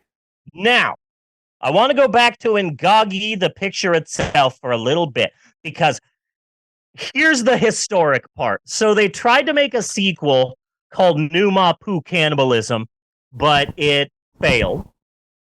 Then, like in the 50s, somebody else made a movie and then stole a bunch of scenes from Ingagi, which was funny because it's stealing scenes from a movie that stole things. But anyway, in 1940, a black actor and writer named Spencer Williams wrote a short story about these half ape, half human hybrids who are attacking people. He called the story House of Horror, and he sold it as a screenplay. but the producers wanted a snappier title. So just like Troll 2, it would be called, and can you switch it to Picture M, Bunny? House of Horror would be called Son of Ingagi. This was a movie that came out in 1940 that was named this solely to make you, the audience, think that it's a sequel to Ingagi when it's not. Again, it's freaking Troll 2. And I like the fact that this is the original movie poster for Ingagi, and yet some website decided that they were going to copyright it, and I realized that like this morning. So it says on the bottom like copyright something like that, but you didn't make the Son of Ingagi poster. Oh. So it's fine. So I bring Son of Ingagi up because it is historic. It's got an all-black cast, a black screenwriter who wrote the script based on a black man's short story. This is, some people call Son of Ingagi the first all-black horror movie. Other people call Son of Ingagi the first all-black science fiction movie. Either way, Ingagi spawned a historic sequel, which is also on YouTube, and it sucks. I tried watching it, and even though it's got the 4 toppers, Yeah. I could not watch this. But it's the first black horror movie. It's the first black science fiction movie. You can draw a line between Son of Ingagi and, I don't know, Nope. I love that movie. Okay. And I really like Us. I really like Us a lot. Yeah. And I think a large portion of that has to do with the fact that I used to live in Sacramento, and I spent a lot of time at the Santa Cruz Beach Boardwalk. So here's a horror movie that takes place somewhere I've been. Yeah. You know?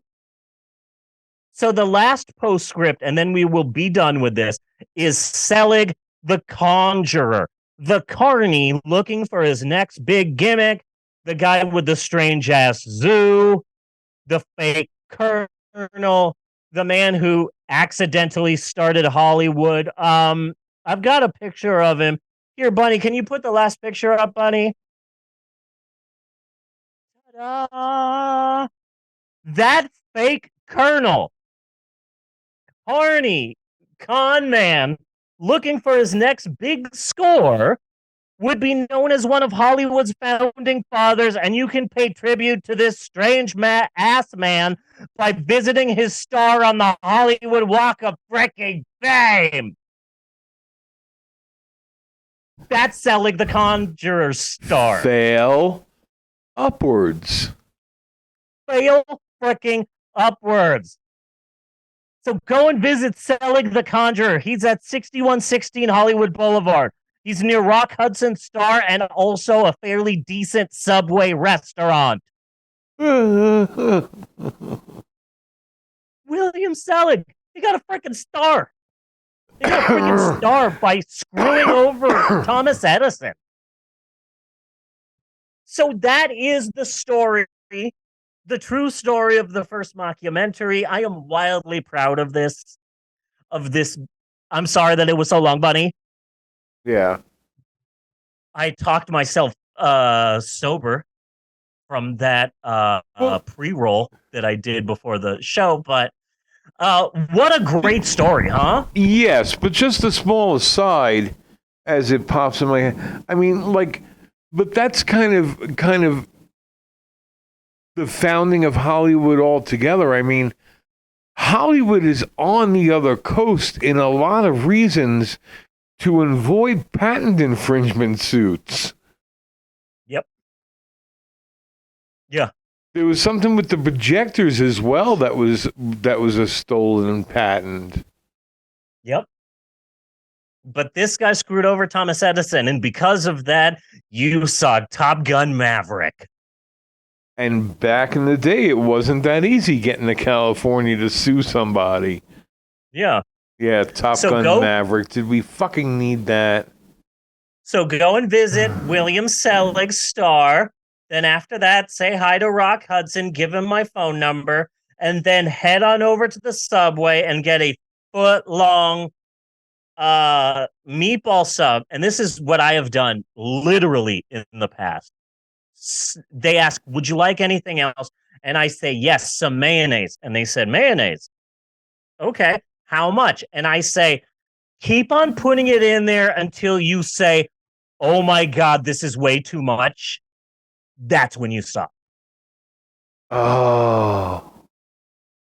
I On can a shoot meatball sub? I can shoot meatballs out of my butt like a Nerf gun. Yeah, I would imagine.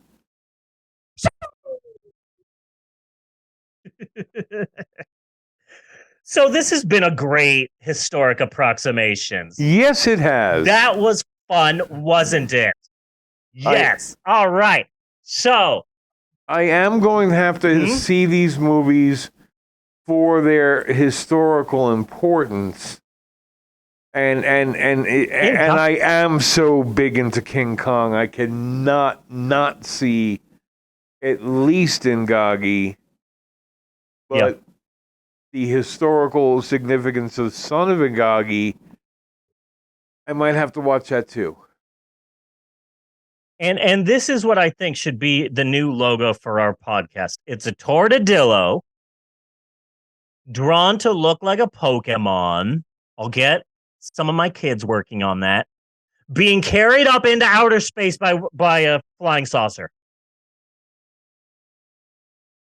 That's it right there. Boom. That's the money shot. Nailed it. So I'll get to work on that, Bunny. I'll get to work on our new logo. In my mind, it's beautiful. So that's it for Historic Approximations this week. Thank you for joining us. Be sure and join us next time for more educationally uneducational fun with Historic Approximations, or as I like to call it, and cut on that.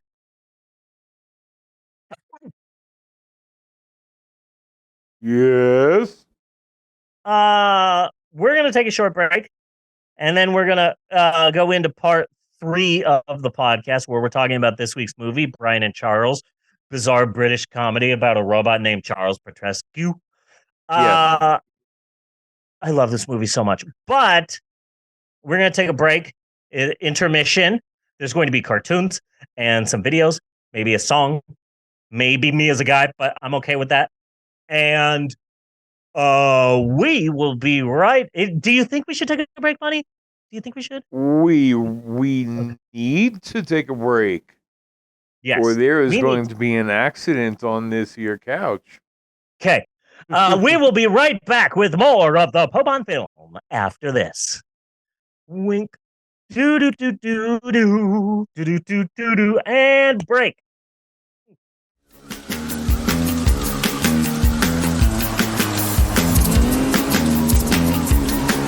Well, hey there, my little toadstools. It's me, Goblin. Fucking alien. If you come to Theta Prime B, you'll be treated like family. Just family we don't like very much. It's a cheap motel downtown. Only $5,000 a month. It's kind of a rough area, so bring a gun. Just don't let anybody see you with a gun. They'll shoot you if they think you have a gun.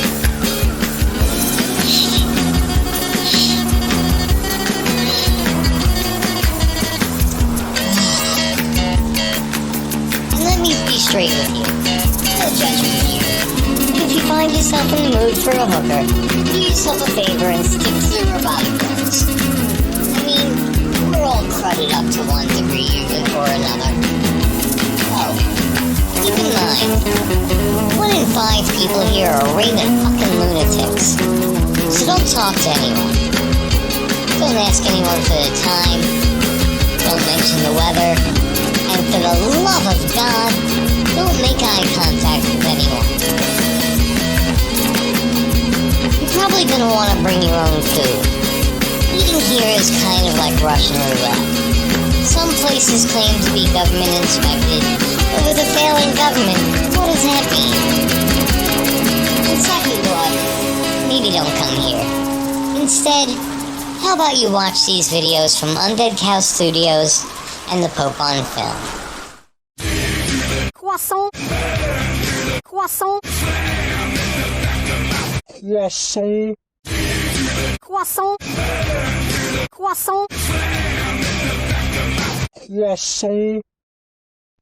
Okay, so I'm going to show you one of my favorite books in the world, and it's right here, and it's called Heaven is Real and Fun by Kim Robinson. And then here's the subtitle. It actually says, "You don't float around wearing diapers and eating grapes." I love this book so much. This woman believes that, like literally believes that when she prays, Jesus takes her from earth and lets her play in heaven. Here's what the back says. Since 1988, the Holy Spirit has been taking me to heaven.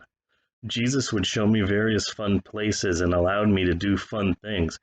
I asked, why was he showing me these places? Daddy/God said, because people think all they do here is float around wearing diapers, eating grapes, or doing nothing but bowing before me. Okay, so this is my favorite passage of the book, and it's called Play Gel Balls. Okay. I'm not sure if this... hold on. I'm going to do this in two parts. Okay, you ready for this? This morning while worshiping, I was caught up in the Spirit and stepped over into heaven when I heard Jesus say, "Come play gel balls." It's like a water balloon, but the ball is full of giggly joy gel. You can squeeze it into yourself. When you put one in yourself, you laugh intensely. You're in the spirit realm. You can place things into yourself as if you were transparent. When you try to hit the other person with these joy gel balls, they try to get hit. So it will go into them, and they will intensely laugh. They can also catch it and squeeze it into themselves, intensely laugh and keep playing. Heaven is so fun, and filled with intense laughter. This reminded me of Job 8:21 that says, "He will yet fill your mouth with laughter and your lips with joyful shouting." Hello there. Yeah, so anyway, I love this book. I love this book so much, and a lot of people have asked me, why do you love this book so much? And the thing that I love about this book is that this isn't a joke. This person actually believes. Chapter 2, Daddy, God, and the Holy Spirit in heaven. This woman actually believes that she can leave Earth and travel to heaven, where she has a vaguely a high sexual tension relationship with Jesus. There's a passage in here where she's slow dancing with Jesus. Fragrance of Jesus. Like, this woman wants to bang our Lord and Savior. And I just love this. Jesus is in me. Jesus is in me. This woman wants to bang Christ. And I just love this book because if you're on the street and you're pushing a shopping cart and the police ask you, "What's up with you?" and you say, "Oh, I've been talking to Jesus. He takes me to roller coasters in heaven. You don't just float around on a cloud wearing diapers and eating grapes." Then you'd be put in an institution or a prison and you'd rot in there for the rest of your life. But if you're an old white woman and you say those things, then congratulations, you're a prophet. It's insane. This woman is clearly insane. Hey, everybody, it's me, Mickey Mouse. Say, you want to come inside? You want to come inside? You want to come inside? Oh my God! Wow!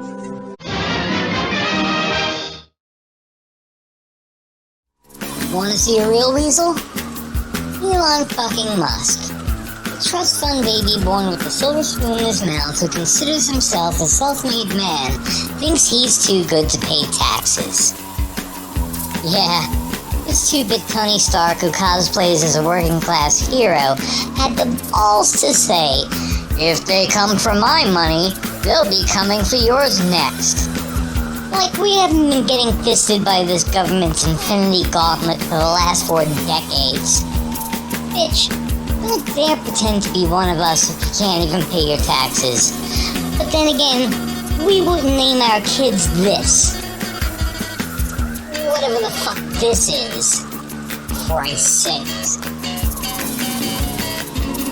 We feel you, little. This. Your dad's a large lump of selfish piece of shit, and we suffer along with you, little man. He'll have us all killed as soon as we're finished building his life-supporting dome city. At least you'll have your therapist to dump all the vitriolic bile you've built up towards a narcissistic father who doesn't know how to show love. Eat the rich. And now, please enjoy this video from our good friend, Liz Day. She pays taxes.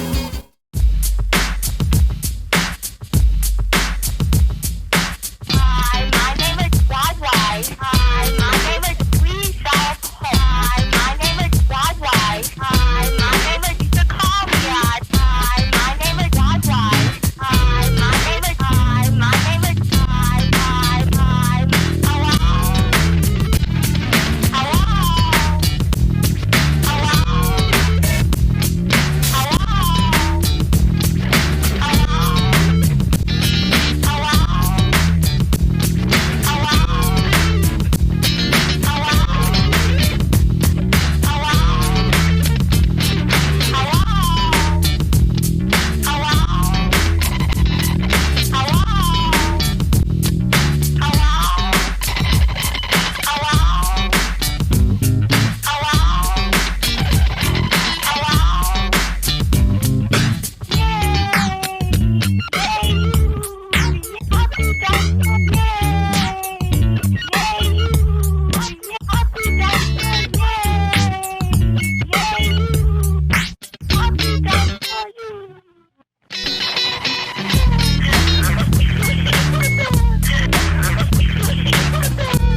I think I'm gonna procrastinate a little bit more. Hitting open strings without my right hand. Using my left hand, saying I need to quit singing so I can start drinking. Here I go.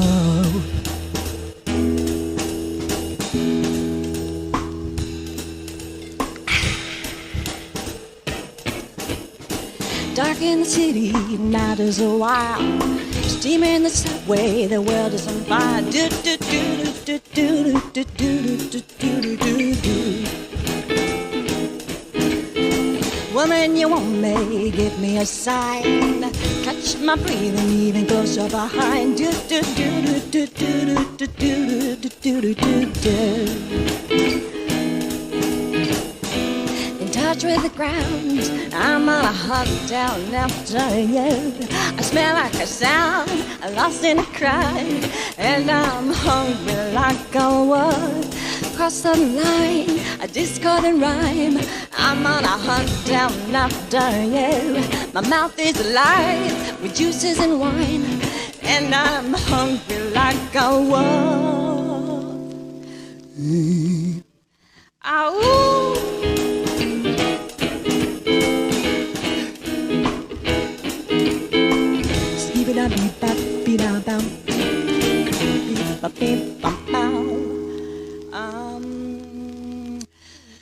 Stuck in the forest, too close behind to be upon you by the moonlight side. Do do do do do do do do do do do.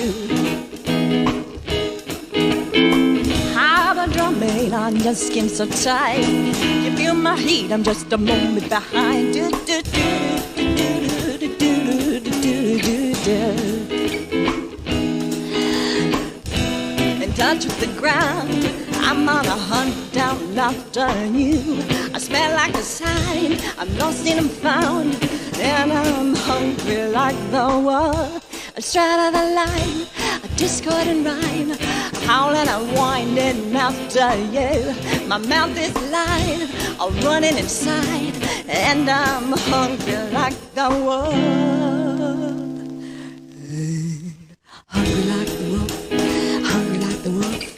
Hungry like the wolf, hungry like the wolf, hungry like the wolf, hungry like the wolf, hungry. Burn in the ground, away from the crowd, 'cause I'm on a hunt down after you. I smell like a sound, I'm lost and I'm found, and I'm hungry like the wolf. I'm out of line, it's discordant rhyme, 'cause I'm on a hunt down after you. My mouth is alive with juices and wine, I'm hungry like the wolf. Burn in the ground, break from the crowd, I'm on a hunt down after you. I scented the sound, I'm lost and I'm found, and I'm hungry like the wolf. Crossing the line, a discordant rhyme, I'm on a hunting after you. My mouth is alive, I run inside, and I'm hungry like the wolf.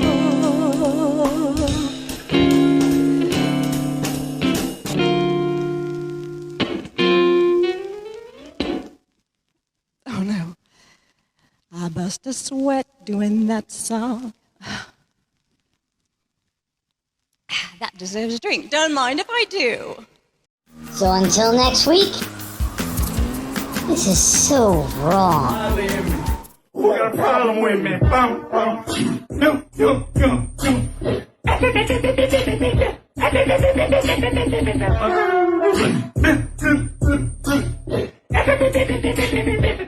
Who got a problem with me? Bum, bum.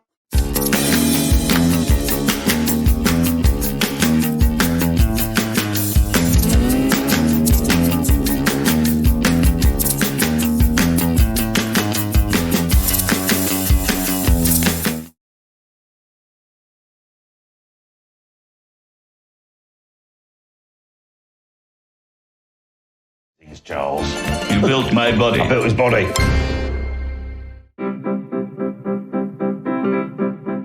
My name's Brian. This is my infamous inventions pantry. It's actually a cowshed. Things went a bit topsy-turvy in my life and I was very alone. Ah, fiddlesticks. That's when I just started making stuff. Any little idea I had, I just made. It's an egg bell, pinecone bag, flying cuckoo clock. So whenever anyone in the village wants to know the time, they can look up in the air and I'll be there. Get back! It's on fire! They don't always work, and the stuff I build isn't for everyone. Well, I'm impressed. Thanks. My new project, I'm building a robot. Didn't look too bad, does he? I wonder what he'll do when I turn him on. Would you like me to give you a name? Tony? Charles? Charles. Charles? Charles. You like that name, do you? Hello, Brian. Hello, Charles. It's lovely to meet you. This is incredibly overwhelming. Imagine me and you, I do. I never thought I'd make anything as amazing as Charles. You built my body. I built his body. And my tummy is a washing machine. And his tummy is a washing machine. So happy together. You should show him to people. Why I not? should call you up. How much you want for him? Oh, he's not for sale. And you say you Why are you wearing that? I feel pretty cool, man. imagine how I want to go on an adventure. Everything is lovely. It's not all lovely. Stay down, boy. There's a big old world out there. A big, perilous world. Oh my gosh. Okay. What was that? Okay. Perilous. So Just very birds. perilous. I want to sit in the front, Brian. No, you're not sitting in the front. You're sitting in the back. I will sit in the front. You'll sit in the back. Front. Stop saying front. Front. Front. Front. Front. I've never met anybody that could build a robot. we're happy I'm not a child. I can look after myself, man. What's got into you? I tend to learn from each thing that I build. Bullseye! I am your friend, Brian. I'm your friend too. I want to go to Honolulu. Charles, what are you wearing? It's my Hawaiian hula skirt.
And we're back with more of the Pope on Film.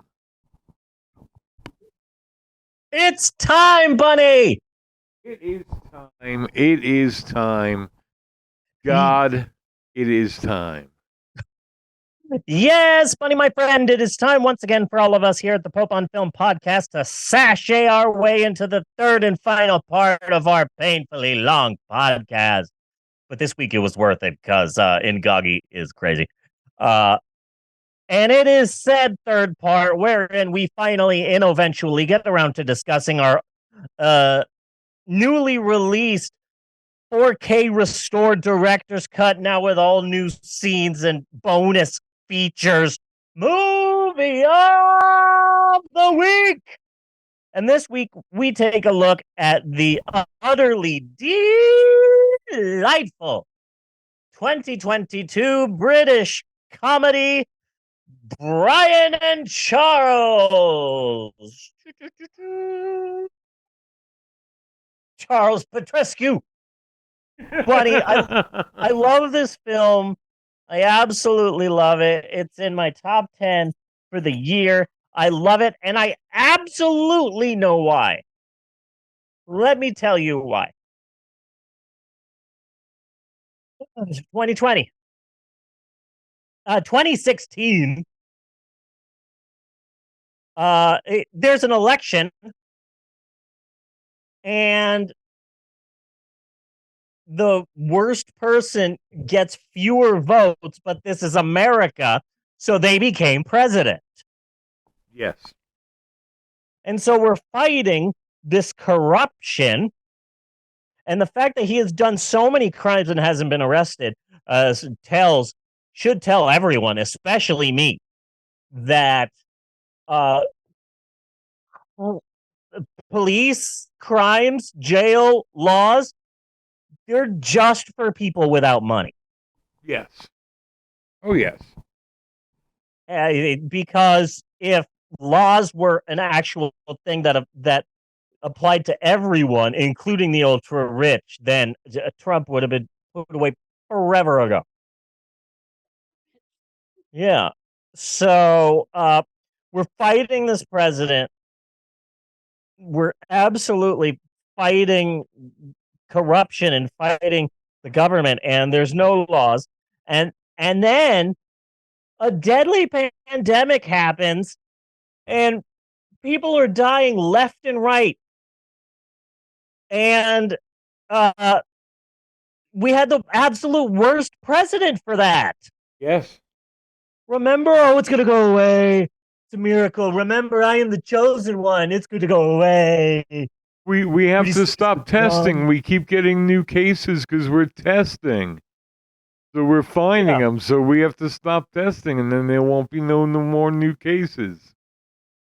And then all of these right-wing conservative evangelicals are like, oh, things were better under Trump. And it's like, don't you remember when we were stacking dead corpses in freezers? Yeah. And we were burying them in cardboard boxes in fields and mass graves because we didn't know what to do with these dead, disease-riddled bodies. Remember fighting a 90-year-old woman for the last roll of toilet paper in the frickin' town? I have made a representation of this, and I think it's time to show it. Okay.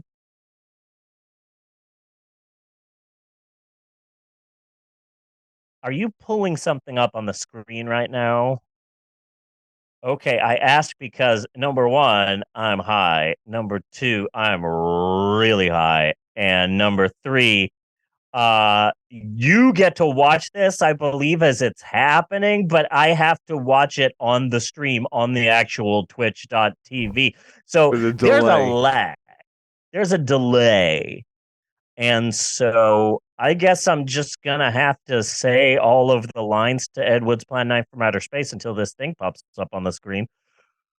Greetings, my friends. We are all be able to interested see it by now. Nope. Oh, okay. I was looking at the middle. Tell me it's your picture. Okay, Jesus. It's been up here this whole freaking time. Okay, so I'm not sure what I'm looking at. This sums up everything that you're talking about. It is Captain America with a dinosaur head on a squishy, stretchy cat. Okay. Yeah, that's pretty much what I thought. Yeah, there you go. That's America. Yes. That's America right now. Uh-huh. And just the hypocrisy. We have all been through so much in 2020 and 2021.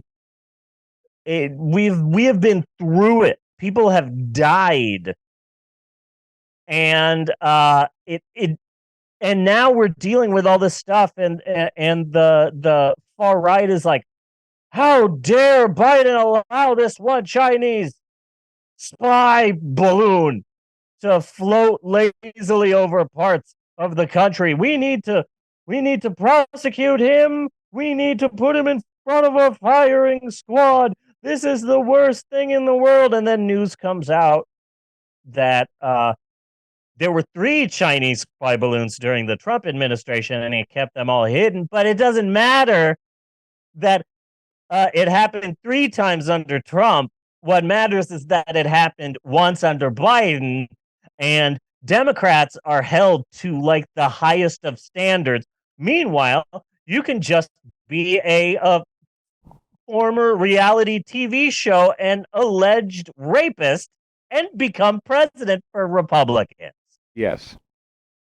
That it's like, oh, here is Barack Obama, and he is a senator, and he is a historian, and he was first in his class at law school, and he's a constitutional scholar, and he had to jump numerous hoops to be at the highest levels of academia to be a Democratic president. But then here's a Republican president I own a baseball team. Put you. Now watch me shoot this drive. Yeah. But it's okay that Trump did it 3 times and hid it from the public. What happened what's the problem is that it happened to Biden once. So we've been through all of this shit, and the last thing that I want to do is pay money to sit down in a theater and watch a 3-hour drama that's going to make me depressed. Yeah. I want to be entertained. I want to see something fun. And this movie is just sweet and fun. It's like Cotton Candy, the movie. Yes. It's a warm freaking blanket. It's a onesie. It's Linus's security blanket. It's a unicorn set of pajamas. This is a hot cup of tea in an afternoon, and you've got a book of poetry in front of you, and you've got nothing to do. That is this movie. I freaking love this movie. It's a tight 90 minutes. It's cute. It's funny. It's got heart, and I love it. It's actually so bizarre, so bizarrely paced, and such a bizarre plot and bizarre characters. It's so strange and odd. It's kind of astounding that this is not an A24 film. Oh, to be sure, yes. Although I question how odd it really is, or if a lot of its oddness has to do with it's foreign. It's Welsh. It is Welsh. They filmed it in Welshia. But is it any Welches. stranger? Is it any stranger than any small town story with strange offbeat characters? It could be fucking Mayberry. Well, I do think that, honestly, Brian and Charles and Marcel the Shell with Shoes On would be a real great double feature. Oh, yes.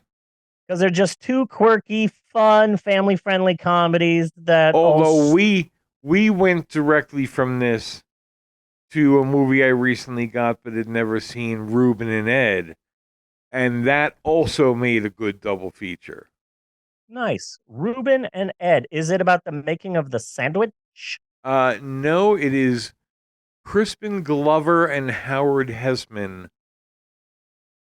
Howard Hessman, as in head of the class, Howard Hessman? In a road trip buddy comedy. Huh. You know what I want to see? I want to see 10 Speed and Brown Shoe. The Jeff Goldblum show? It was Jeff Goldblum and the guy from Pippin. What's his name? Ben Vereen. Join us. Yes, Ben Vereen. I freaking love Ben Vereen. I love Ben Vereen. He is so handsome. I have been on estrogen since the beginning of summer 2022, and it is fascinating to see me out and to see me about, because I am changing.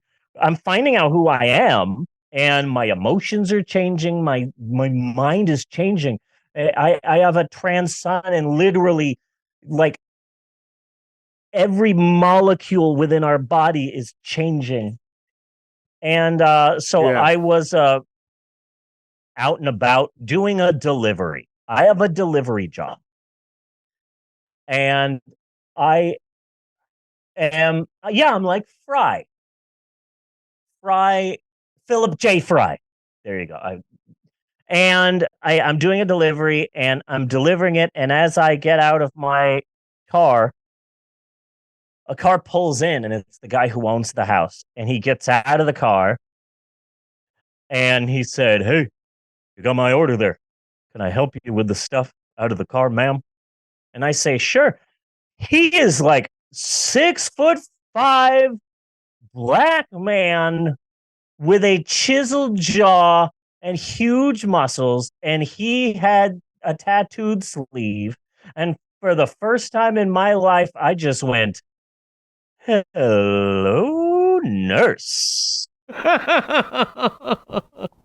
Hello, and like, I think I tried to flirt. Yeah. I'm not good. That's what I've learned. Like, oh man, this guy. Is it wrong that I want him to pick me up? Just hold me in his big muscular arms. Man, dude was hot. So that leads us back to Brian and Charles. Well, you're leaving out the most important part here. How did he tip? He tipped me pretty good, actually. He tipped me pretty good. All right. Yeah. And I live in a small town, so there's a good chance that I might deliver it to him again. Wink, wink. I don't know what that wink was, but I know where his house is now. And now I drive past it, and it's like, that's the house. That's the house right there. That's the house. So that's exciting. It's exciting to see the changes. Bunny, what are your thoughts on this movie? Very sweet, very, very subtle, dry comedy, which caused me a bit of a problem with the drugs.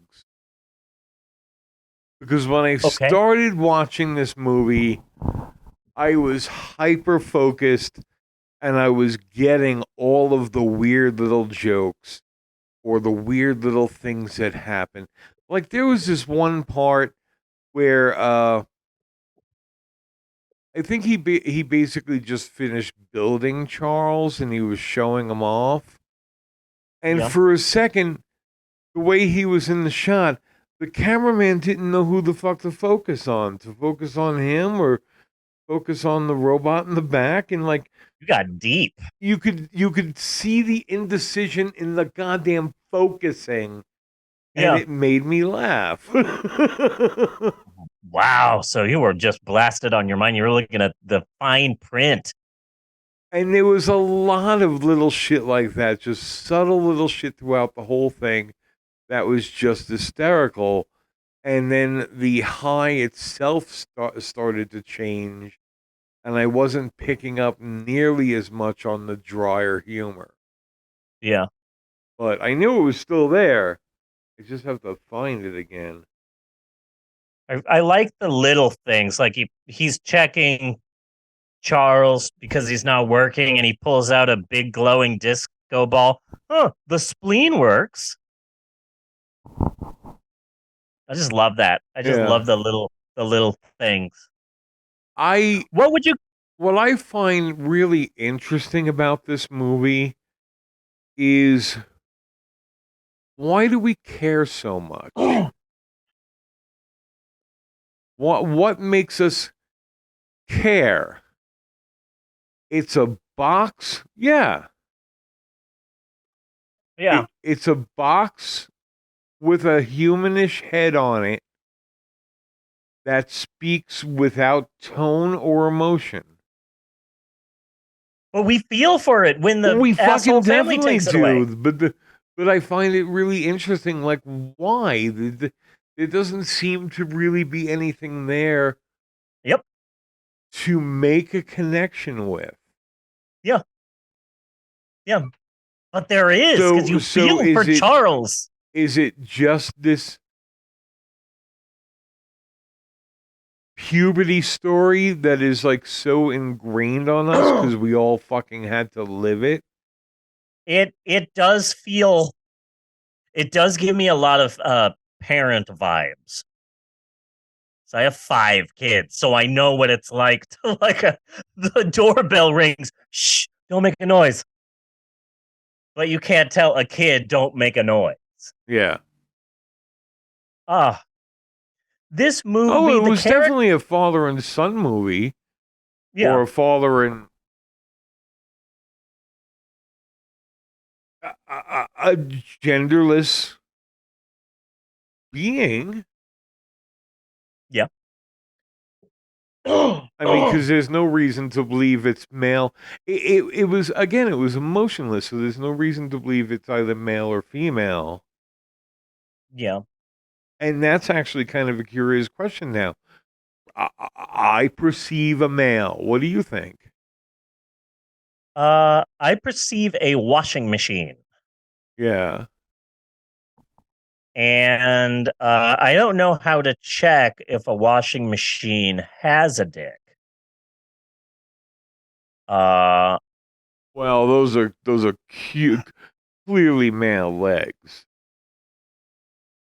Yes, but also he does dress up as a woman. He comes out, and I like that. He wants to look pretty.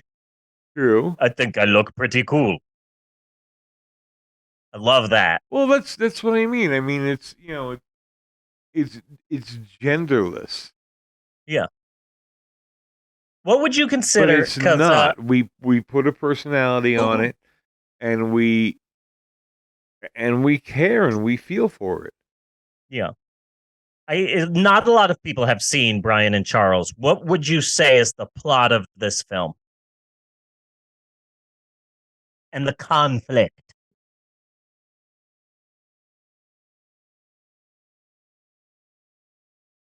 I think it's a basic single male raises a child story, and the conflict is the idiot in town. You know what? There's only one problem that I had about this movie, and that would be there's no tortadillos. No tortadillos. No tortadillos. Where are all the tortadillos? If you don't know what that meant, then that's why you should listen to the whole thing or watch us stream on Twitch, right? Because historic approximations. It's milk and eggs, bitch. That's right. This movie, it's cheap. It did not make a lot at the box office, but it's done so earnestly, I guess is how I would say it. The characters are so genuine and the characterizations are good that during the end credits, and if you haven't seen it, this is true, a robot raps. But instead of being embarrassing or cringe or a robot is rapping, it's sweet and funny, and I dig it. And yeah, you find yourself rooting for a crappy robot. That's pretty astounding. Yeah. Yeah. That's why this is such a good movie. And Brian has this positivity in this that's admirable because, like, you are happy. It's difficult to be happy and optimistic even when you know your life sucks and you're in a shitty situation. Yeah. But Brian has that in droves. And it's admirable. And I love Charles Petrescu. I was legitimately worried the first time that I saw this, and Charles was taken away by the characters who are, I would say, essentially the British version, the British equivalent to O'Doyle Rules or the creepy family from It's Always Sunny in Philadelphia. The Hills Have Eyes. Yeah. But a village. Yeah. The Poyles in Always Sunny? I don't know. But I found myself worried and scared and emotionally invested in a shitty fake robot with a washing machine for a body. Yeah.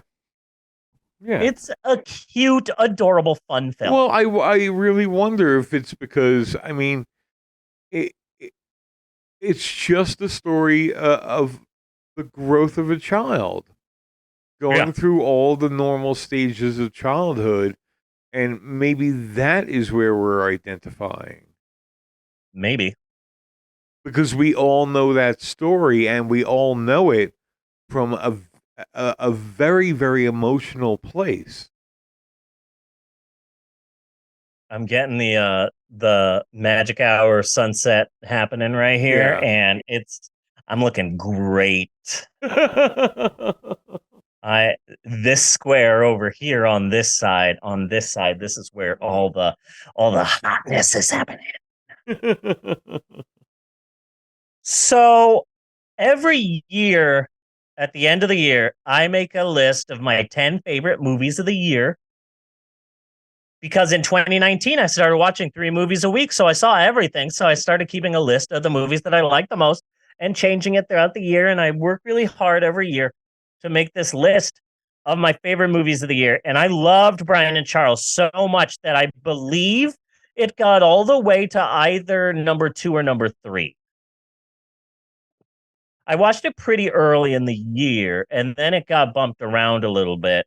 This is one of those movies that I said when we did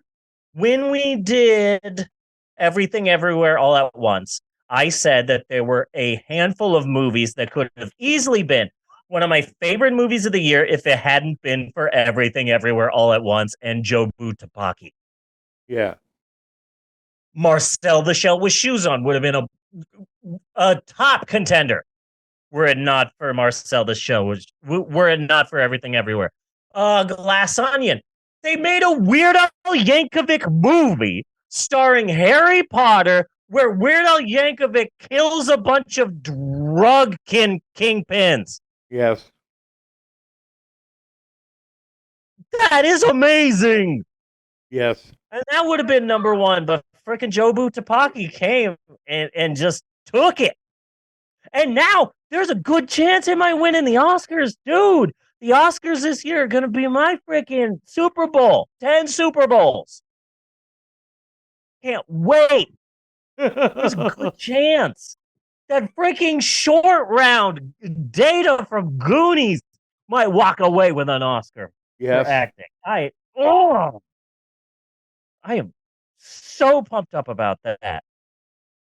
But this movie ended up at the end of the year. Brian and Charles was my number 5 favorite movie of the year, right after Weird the Al Yankovic Story, and right before The Menu, which is such a good movie. Is it? I really like The Menu. And then my brother texted me like a couple of weeks ago. I may have already mentioned this. My older brother texted me, have you seen this movie? I just saw it. It's called The Menu. It's really good. And it's like, I already saw that. You're not allowed to like my movie. This is mine. What's next? You're going to be walking around like Charles Petrescu? Not allowed. This movie is mine.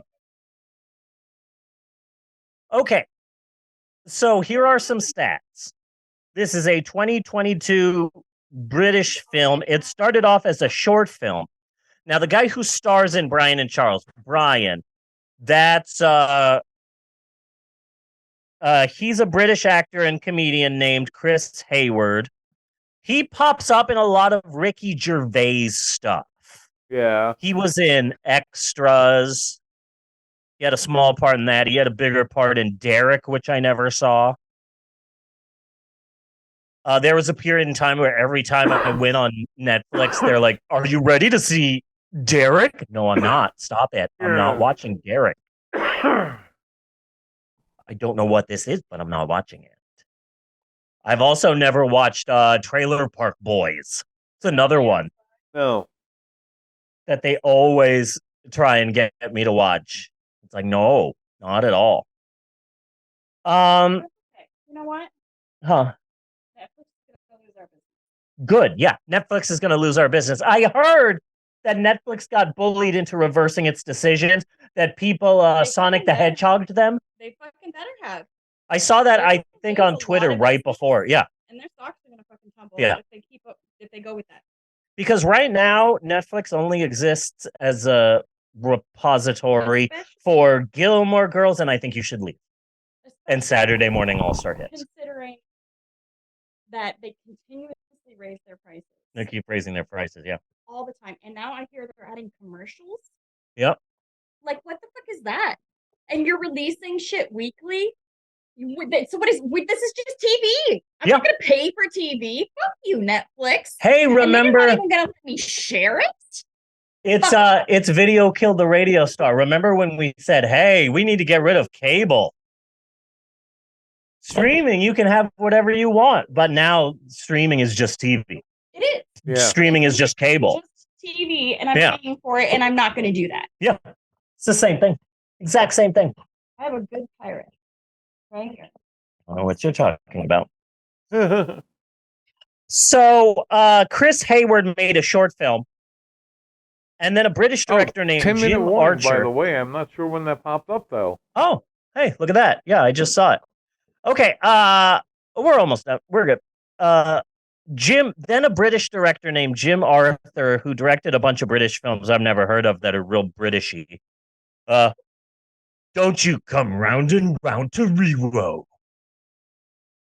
He set out to make a feature film version of the short film of Chris Hayward's, and it was all set to start filming in and around April of 2020.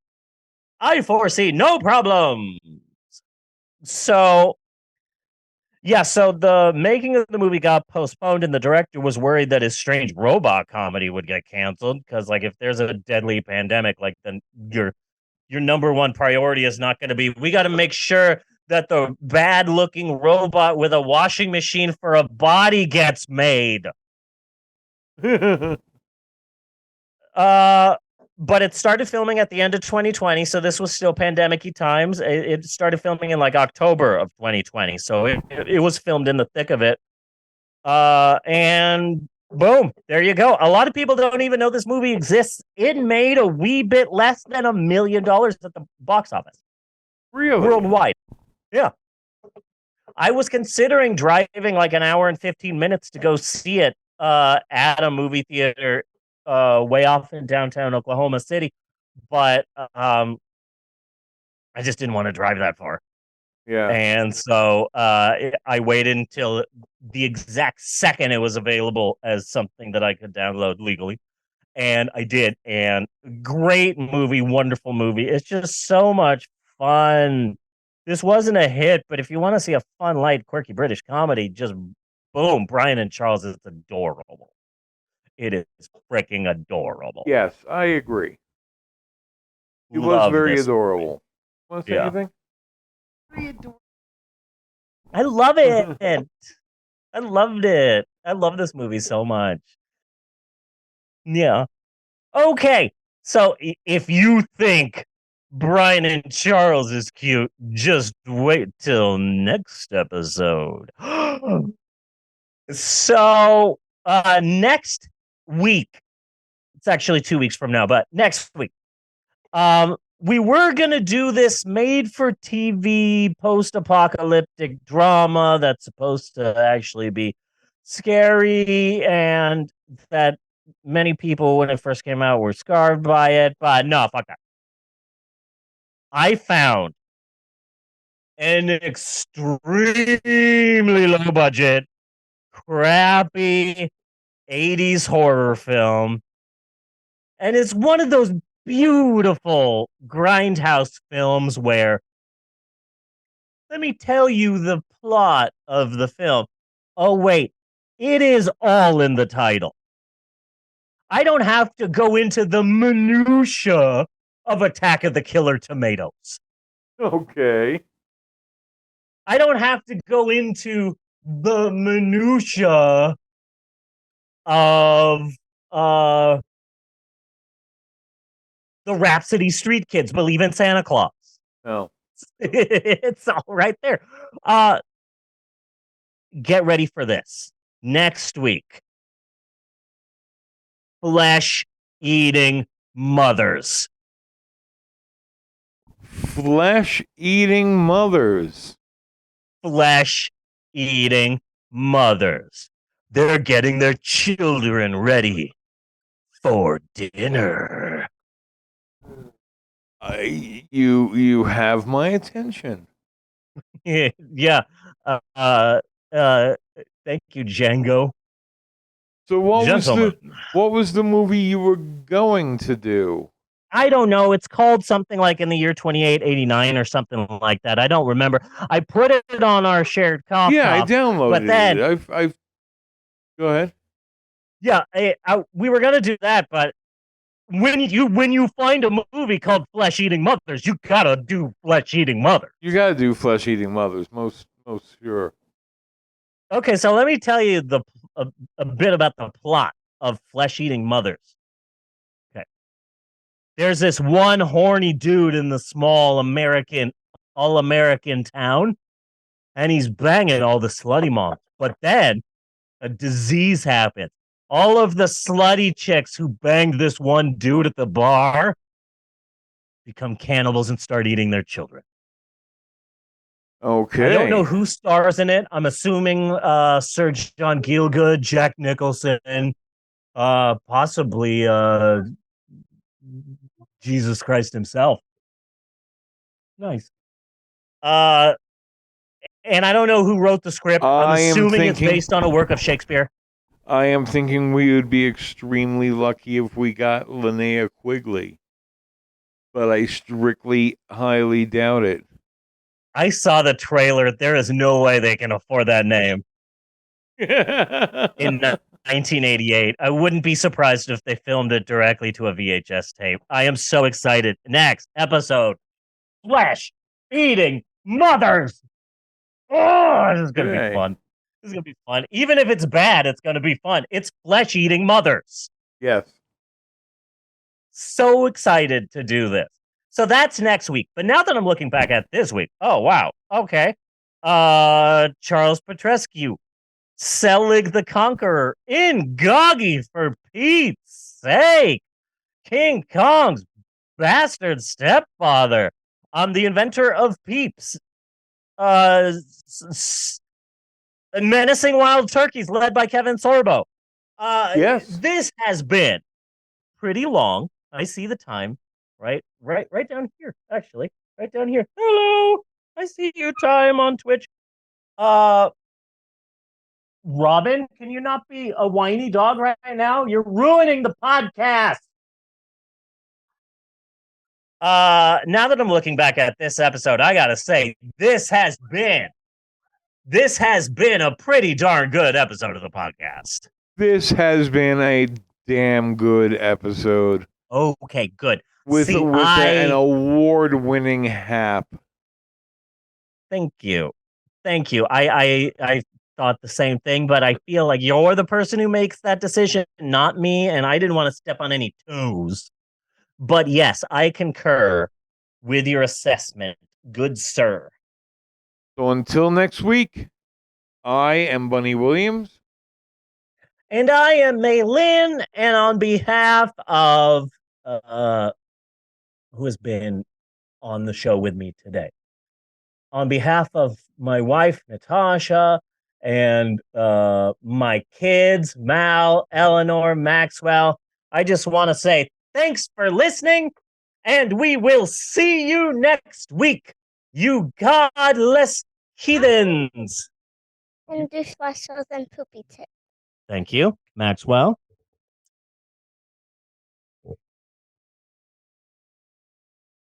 You everyone named Brian. And you everyone named Brian. And everybody who likes donuts. And everyone who likes donuts. Okay. Do do do do do do do do do do do do do do do do do. Skitty papa do wow, cut and print. And put it on a cookie. Yes! I wasn't too high to do the podcast. You